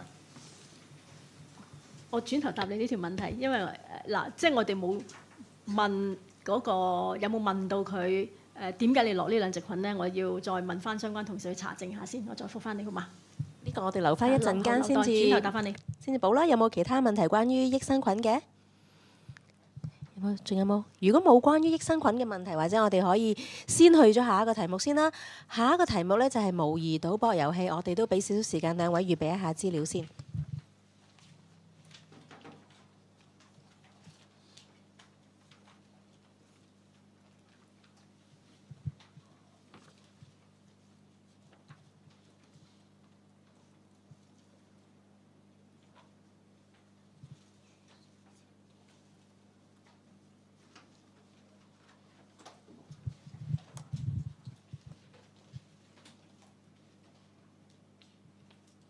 好，咁我哋睇一睇關於模擬賭博遊戲，大家有冇啲咩問題嘅？邊位有關於模擬賭博遊戲嘅問題？係TVB 係咪？想問下頭先模擬賭博遊戲講到有唔同嘅漏洞啦，但係只係有2宗嘅投訴，會唔會覺得係被低估咗？會唔會係覺得即係市民其實覺得呢類嘅 game 或者課金係冇問題嘅咧？同埋嗰2宗嘅投訴個案，可唔可以講下係關於啲咩？係關於受騙啦，定還是可能係頭先講嘅年青人沉迷嘅問題咧？唔該。嗱，喺過去嗰段時間咧，雖然嗰啲投訴唔多啊嚇，個數字咧係總共加埋咧就係8宗，即係過去嗰3年。但係我都同埋嗰個銀碼看似唔係好大，咁但係都要講一講裡面嗰個嘅內容，因為我覺得都係反映咗我哋今次點解要做呢一篇文章同埋研究嗰個嘅原因。咁有一個咧就係好簡單地就係個細路仔就係玩咗，咁因為係未成年啦嚇，咁嗰個父母咧就係即係佢話就佢係喺佢唔知情嘅情況底下咧，就充值咗消費，就係9490蚊嗰個。咁所以咧就好希望咧就可以退款。咁呢一度咧就係一啲係我哋過往都已經睇到嘅題目。咁但係咧亦都係咧真係有消費者咧係會嚟投訴咧，就係呢一個就係佢嘅應用程式就係用信用卡付款買遊戲幣玩，就唔能夠提現啦嚇。咁但係咧就係大量課金嗱，呢個係消費者自己寫入嚟話俾我聽，佢大量課金之後咧都一直喺度輸，佢用輸呢一隻字去形容啦。咁而抽寶箱抽好多次咧，都唔能夠獲到心儀嘅遊戲物品。佢真係問我哋：請問我應該點做咧？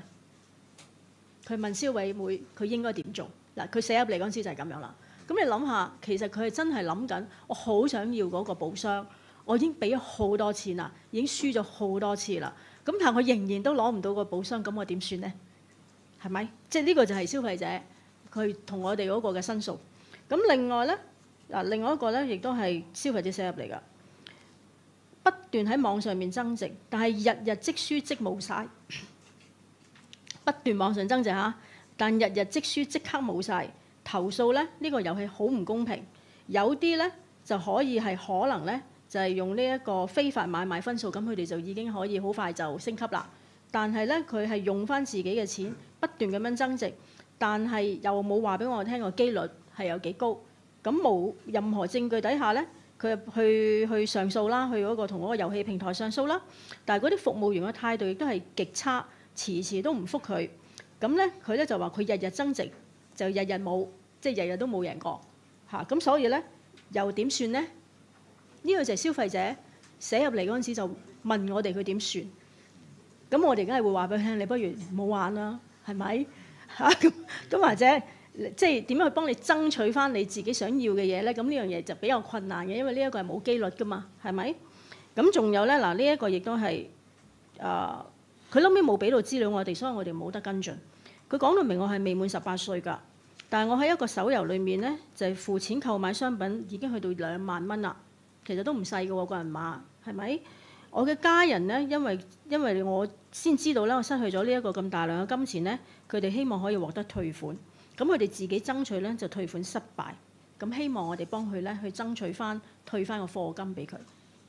嗱呢一啲咧就係仲有一個比較細啲嘅銀碼嘅78蚊啫，就係話佢係透過嗰個平台啦嚇，呢個網上遊戲咧就係買一個 VIP 特權。78蚊啫，咁看似好小事啦。咁但係咧，佢原來等極都等唔到呢一個遊戲商咧去提供佢呢個 VIP 特權喎。咁佢就覺得咧就好唔憤氣啦，因為我明明俾咗錢去買㗎啦嘛，咁但係你又唔俾我，咁啊要求退款啦。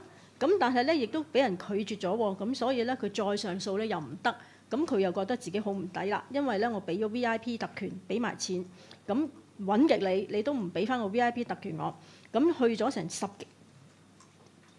5次嘅聯絡，咁卒之佢都放棄啦，佢就揾消委會求助，你俾翻個 VIP 特權我咯。咁卒之我哋真係幫佢揾翻個 VIP 特權俾佢，類似嘅嘢啦嚇。咁雖然係寥寥幾宗投訴啊，但係點解我講得咁細緻咧？個原因唔係因為佢嘅內容真係好似好好笑，而係因為真係有啲消費者係好認真咁樣去玩呢一啲模擬嘅賭博遊戲，去玩呢啲手遊，係希望佢哋去攞到，佢哋真係會課金。去攞到佢哋想要嘅嘢喺一個虛擬世界裏面，咁但係若果係因為咁嘅情況底下而導致到沉迷嘅話咧，咁其實咧就係同埋上癮啦嚇，係絕對大家唔想見到一件事。咁而我哋係零零丁丁有一個個案咧，就真係佢係想暫時終止佢嗰個嘅遊戲，因為佢覺得佢已經過度去玩啦。咁但係咧。就係喺呢個過程裏面，反而遇到嗰個嘅困難，咁所以咧亦都係同我哋去求助嘅。咁所以大家真係千祈唔好輕視呢啲模擬嘅賭博遊戲。可能你身邊嘅人裏面咧，已經有啲人咧就已經好習慣課金，因為換個頭嗰陣時得閒係俾錢去玩下遊戲咁啊或者係覺得或者係同朋友一齊玩嗰陣時咧，係有一個競爭個心態。但係無論點，我哋都係唔希望消費者因為玩呢啲遊戲咧，去導致到身心受損。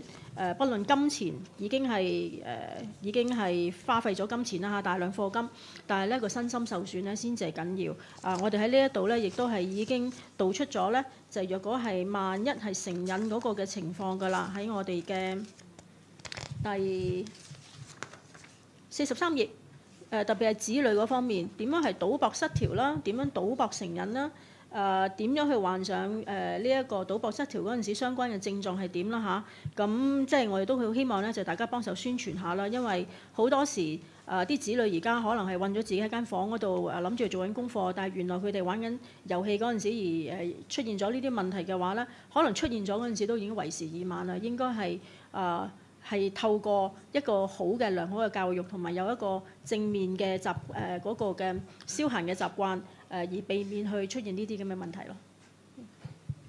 下一條問題 AM730。係因為都聽到啱啱有講到話少少即係機率上嘅嘢啦，因為都想問下啦，其實台灣咧都有一個叫做轉蛋法嘅嘢咧，就列明要求翻即係嗰啲遊戲商就要列明即係公開嗰個中獎機率。咁其實香港有冇類似嘅法例呢？其實如果冇嘅話，應唔應該即係值得仿效一下，即係要推動下呢啲相關嘅法例去列明翻究竟嗰個中獎率係幾高啊？咁樣即係去俾翻啲消費者睇呢？唔該。喺我哋呢篇文嗰度，我哋好大嘅篇幅都有講到呢一個賭博條例嗰個問題咧，我哋覺得係絕對需要去檢視啦。係咪可以包含到呢一啲嘅虛擬嘅賭博嘅遊戲啦？嚇，因為而家嘅法例咧就其實咧雖然都已經係有一個賭博條例咧，就係講翻點為即係投注啊，佢哋喺乜嘢情況之下先至可以攞到呢一個豁免啊？點為之賭博啊、博彩啊、投注同埋收受呢一個賭注啊等等。咁但係咧個問題咧就係喺條法例裡面咧，都有提及到咧，就可能同嗰個處所係相關。咁但係若果而家有好多唔同嘅呢啲嘅遊戲都已經係好虛擬，係去進行嘅話，咁個法例係咪可以完全涵蓋到呢啲情況咧？咁好明顯就係未必一定啦。咁所以咧，我哋都覺得咧就係需要去與時並進咧，就係去作出個監管啦。咁同埋咧就係裡面一啲嘅個玩法自己本身啦嚇，其實咧都係需要咧係多啲嗰個嘅增加嗰個透明度嘅。譬如話嗰個不定比率嗰個運作啦，就好明顯就譬如譬如話喺好多唔同嘅地方咧，都係有一啲嘅專屬嘅法例咧，就係去睇翻啦。就譬如話係英國、歐盟咁樣都係有講翻，譬如歐盟佢哋咧就講到明咧，參與網上賭博嘅最低法定嘅年齡咧就係18去到24歲。咁而咧喺一個過程嗰個進行裏面咧，都係要講到咧就係嗰個機率嗰方面啦，就點樣可以去增加嗰個監管啦，又或者係嗰個年齡嗰方面嗰個嘅限制啦等等咧，其實有好多唔同嘅條文咧，都係就住喺呢一啲嘅針對性咁樣去處理呢一啲嘅問題，或者係去監管呢一啲問題。咁我又覺得而家香港呢條法例咧，唔係話冇法例，咁但係咧係咪係完全可以涵蓋到而家嗰個嘅消費嗰個嘅市場個改變啦嚇？同埋嗰個嘅監管嘅需要咧，我哋覺得係絕對有空間去改善，同埋亦都希望咧係可以盡快去處理呢個問題啦。因為網上邊嘅世界就係每日已經有好多新嘅遊戲推出啦，係咪嚇？咁有咁多新嘅遊戲推出嗰陣時，越嚟越容易去沉迷或者係去成癮嘅話咧，係我哋睇唔到嘅，咁唔想見到嘅。咁所以希望係會即係要盡快去處理呢一個問題咯。好，K 寶。你好，我想問下雜誌裏面有提過咧，有嗰個 RNG 即係隨機電腦算法嗰個嘢啦，即係其實咧，即係好啱啱你講過，有好多人都話個遊戲唔公平咁樣啦。咁而家呢6間即係遊戲，其實佢哋都係有5間就話冇啦，有1間就話即係就證實唔到日期係幾耐。其實呢個喺遊戲監管上面個問題係咪都要檢討咧？即係消費者其實佢哋玩嘅時候，其實知唔知道其實係冇呢一樣嘢，即係其實冇呢樣嘢係咪代表唔公平咧？而消費者係知唔知嘅咧？我哋冇做一個研究問消費者，你玩遊戲嗰陣時咧，你知唔知呢一樣嘢？即係冇一個消費者行為嘅研究去睇呢樣嘢。咁可能就要參考翻其他嘅就住相關嘅題目嗰啲嘅消費者行為嘅研究嚇。因為今次我哋嘅針對性咧，就係睇翻一啲似乎佢哋嗰個嘅top grossing 咧，即係最高收益咧，即係代表比較受歡迎嘅一啲嘅呢一啲嘅遊戲啦嚇，個排行榜咧，我哋去睇翻佢哋嗰啲嘅點樣去令到人玩多啲啦，吸引佢哋不斷玩啦，又或者係課金嗰個嘅手法嚇。咁所以咧就唔係話針對喺消費者個行為嗰方面，咁但係都係嗰句啦，就係呢一個都係一個合約嚟嘅，因為雖然可能課金係自然有金錢交易啦，但係你吸引人玩嘅話咧，都係一個某程度上咧係一個吸引人嘅方法。咁但係咧，當你玩嗰陣時，你如果嗰個玩遊戲嗰個透明度同埋嗰個機率係清楚去列明俾個消費者嘅，咁佢咪自己可以有一個好嘅評估，究竟我想唔想去參與其中咯？但係如果你唔話俾我聽嘅話，又要不斷我去玩，跟住然後又會誘使我去課金嘅話，又好似講到又好似好容易中嘅話，但係原來事實上又唔係嘅。好似我哋頭先嗰個投訴嘅個案裡面嘅文字都已經活生生係代表呢一樣嘢啦。咁我又覺得係唔理想，亦都係應該喺我哋整體呢一個賭博條例嗰個檢視裏面咧，都係要包含嘅一個項目嚟嘅。係，星島日報係唔該。你好啊，想問咧，其實今次呢個睇你哋查詢嘅項目都係一啲模擬賭博，即係啲老虎機啊、鋤大啲啊呢啲，都好直觀係一啲賭博同賭博有關嘅遊戲。咁但係其實入邊提到一啲咩社交功能啊，或者 VIP 制度啊呢啲，其實可能係其他類型嘅遊戲，例如話打怪啊成，其實都有機會有啲機率啊成。或者佢好想要嗰個寶物啦，但係課咗金都係拎唔到嘅，係其他遊戲都會出現呢個問題。咁其實你哋有冇掌握到即係類似嘅手機遊戲，撇除開模擬賭場嘅一啲數字，有冇啲投訴個案啊？成你哋係掌握到，其實係其他遊戲都有類似嘅情況出現咧。咁會唔會都係因為其他遊戲唔係寫明話係賭博啊嘛？會唔會更加容易令到消費者即係步入呢個陷阱啊？或者沉迷落去咧，唔該。嗱，其實咧，我哋喺等我睇翻邊年嚇，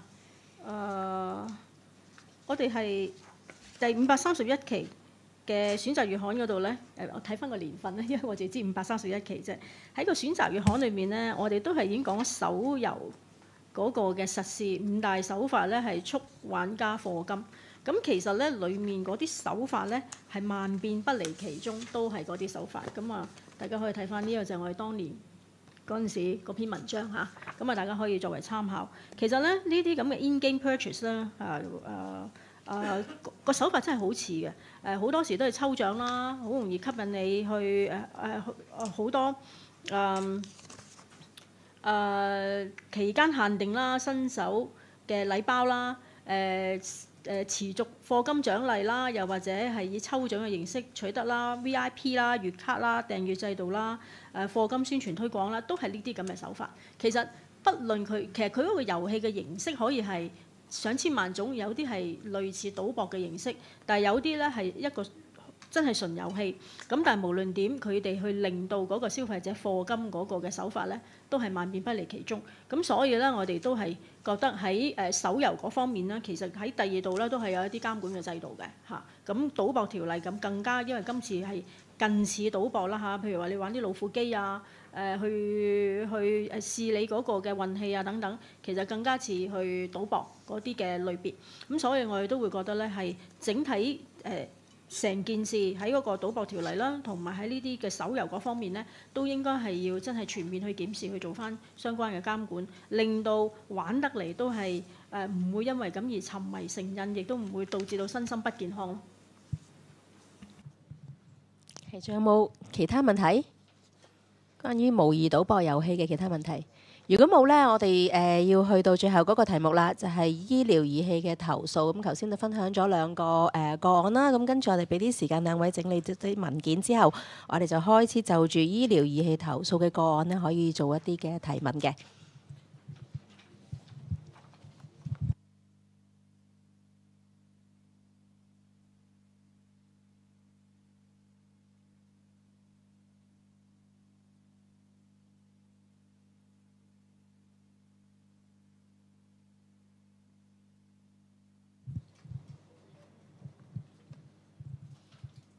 Okay, the standard first. I want to ask for the case one. How much refund did the consumer get? Yeah, the case one with the expired model of blood mat.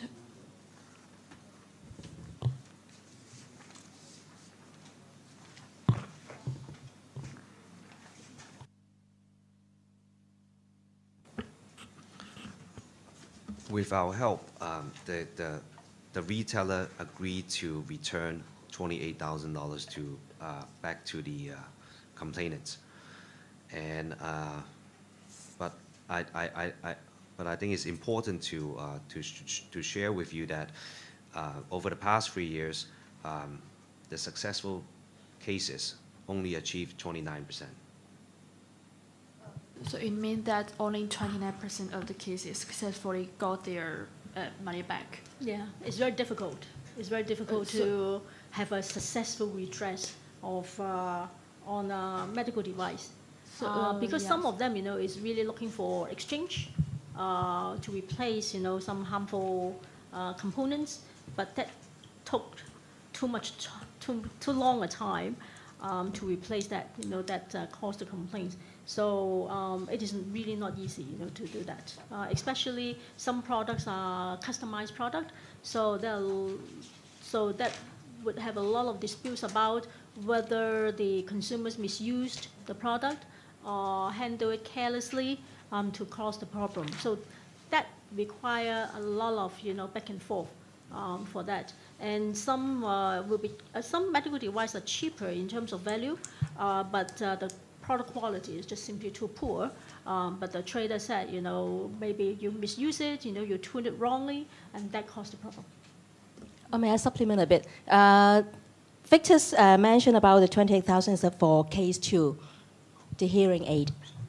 You're talking about the case 1. We get back to you on case 1. You're talking about the case 1 is the blood testing machine, right? Yeah, we'll get back to you on this. But the second one, is 28,000. It is probably the highest amount we have by far. But I think a lot of time, the person requires a lot of time to ask for refund, to follow up and follow through. So that brings a lot of effort. 有線電視。想問嗰個投訴數字嗰方面嘅，因為都見到其實係300幾跌到去100幾之後，2023年係74宗投訴數字啦。想問下知唔知點解即係投訴數字會下跌咗咁樣嘅？唔該。等啊。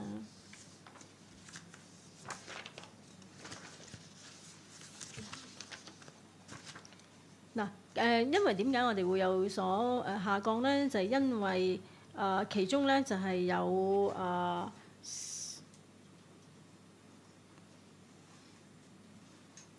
2021年嗰陣時，已經有247宗咧係有關於一個廠商佢嗰個呼吸機嗰個隔音棉嗰個嘅問題嚇，咁已經佔咗好多。咁但係當然咧，之後隨住佢一路係去更換嗰個隔音棉之後咧，咁其實咧相關嘅投訴咧亦都係會少咗啦。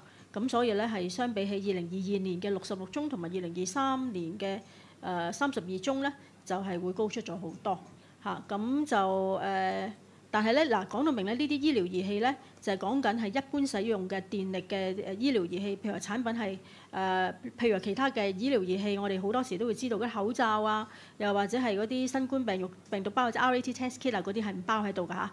呢啲唔包嘅係真係醫療嘢，譬如啲助聽器啊、血糖機啊、又或者係血氧機啊呢一類嘅產品啊嚇，同埋頭先講緊嘅一啲呼吸機啦嚇，因為呢一啲真係牽涉到你可能係有長期病患，一定要監控自己嗰個身體嘅體徵嗰陣時咧，係需要用嘅一啲嘅醫療儀器嚟嘅。係，仲有冇關於呢個投訴個案嘅問題？係 TVB。想問下頭先 case one 嗰度咧，佢有冇入院檢查有冇異樣？因為頭先都聽到好多都係長期病患啦。咁見到個調停之後個處理方法係補翻個差價啦，同埋 case three 就係換翻個血糖紙咁樣啦。其實佢只係拎翻自己應有嘅產品啦，會唔會有啲咩法律途徑啊可以追討翻個責任同埋檢控翻佢哋嘅咧？同埋點解消委會介入之後都需要9個月時間先換到啲零件咧？即係聽到頭先英文都答咗話難退款嗰啲問題啦，可唔可以用中文答多次？同埋如果個調停嘅時候，任何一方佢唔滿意嘅話，會有啲咩後續咧？會唔會有啲例子可以提供咧？唔該。講翻後面一條答案先，因為如果喺一個調停嘅過程裏面咧，係要雙方你情我願嘅，即係話喺就住嗰件事，究竟個消費者嗰個投訴人嗰個嘅訴求，同埋嗰個嘅零售商或者生產商啦嚇，佢哋嗰個嘅睇法，同埋個立場，究竟可唔可以拉得埋，而令到佢哋達成一個正面嘅結局咧？咁其實就真係好視乎每一個個案，大家雙方個意願嘅。咁所以希望呢一方面咧，就大家有呢一個理解先。咁你第一條題目係？講多次，唔好意思。嗰個 case 佢有冇？因為聽到話佢係拎翻嗰啲差價嗰啲，即係冇問佢有冇 check 有啲異樣，因為佢話佢係長期病患啊嘛。想知有冇啲咩法律途徑可以追討翻更多嘅責任或者賠償，甚至係檢控咁樣？嗱佢係賣咗一個舊嘅血糖機，係咪？即係而家今次係講緊佢個客，佢係某程度上係。欺騙咗個客就係話你應該要買個舊嘅血糖機啦，咁但係點知咧嗰個血糖機先至可以用到你嗰個血糖紙，咁但係咧就去到嗰個發現呢一個舊款嘅血糖機咧個包裝顯示嘅儀器咧都已經過3年，即係根本係唔用得嘅情況。咁所以喺一個消費者嘅角度嚟講，佢可以循一個民事嗰個嘅角度去追討翻佢嗰個損失。咁亦都係但係因為好多時啲消費者就係會覺得我攞翻我付出咗個金額我冇蝕錢就算啦，咁所以咧就係用一個退款嗰個形式，就大家去處理咗呢個糾紛，咁未必係從一個刑事嗰個角度咧去處理呢一個問題嘅。咁但係你話若果佢係長期係呢一間鋪頭係買一啲舊嘅或者過期嘅或者淨係假嘅機，咁呢一啲就好明顯就係有機會可以去報警，跟住然後作出相關嗰個嘅調查咯嚇，或者去報海關咯。係有冇其他問題？關於投訴個案？好，如果冇嘅咧，咁我哋今日5個題目就完成咗。咁但係喺我哋完結之前呢，係啦，總幹事有啲嘢同大家講下嘅。俾啲時間我賣下廣告啊！第一個廣告咧就大家睇下後面呢張牌，就係我哋1月2號嗰陣時咧，消委會咧就已經開咗我哋個 Instagram 啦。咁裡面咧其實咧都有好多嘢睇嘅，咁啊希望大家所有嘅傳媒朋友們幫我哋手去做我哋嘅 follower 啦，同埋幫我哋宣傳啦，因為裏面都有好多真係好精彩嘅片啦。同埋係啲圖像咧係俾大家睇嘅。第二個宣傳呢，就係我哋2023年嘅兔年10大消費新聞選舉咧就已經開展咗㗎啦。咁啊分3個階段嘅，就第一個階段10號已經完咗啦。咁但係而家喺第二個階段呢，就11號去到17號，而第3階段呢，就喺18號去到24號。咁獎品呢，都係好豐富嘅，因為每一個階段呢，都會抽到10名嘅得獎者，咁就可以贏到200蚊嘅禮品卡啦。咁而家終極嘅大抽獎呢，可以攞到成5000蚊嘅禮品卡嘅。咁而嗰個嘅抽獎嘅日期呢，就喺1月嘅29號。咁啊，希望消費者一方面呢，就係去支持呢個10大消費新聞選舉，因為真係關大家事嘅消費嘅新聞，等大家知道呢，就邊10宗係大家最關注嘅啦。同埋呢，我哋都分別有選出呢，就係最抵讚啦、最離譜啦，同埋最大快人心嘅消費新聞嘅。咁同埋亦都大家呢，可以有機會呢去換取一啲好精備即係200蚊同埋5000蚊嘅呢個禮品卡嚇，即係贏取啦嚇。咁希望大家支持嚇，咁啊幫我哋宣傳下，唔該。好，唔該晒總幹事。咁咧今日嘅記者會嚟到呢度就告一段落啦。咁我知道攝影師朋友，我哋喺呢度仲要再影相嘅，係咪？好，我哋而家即刻嚟。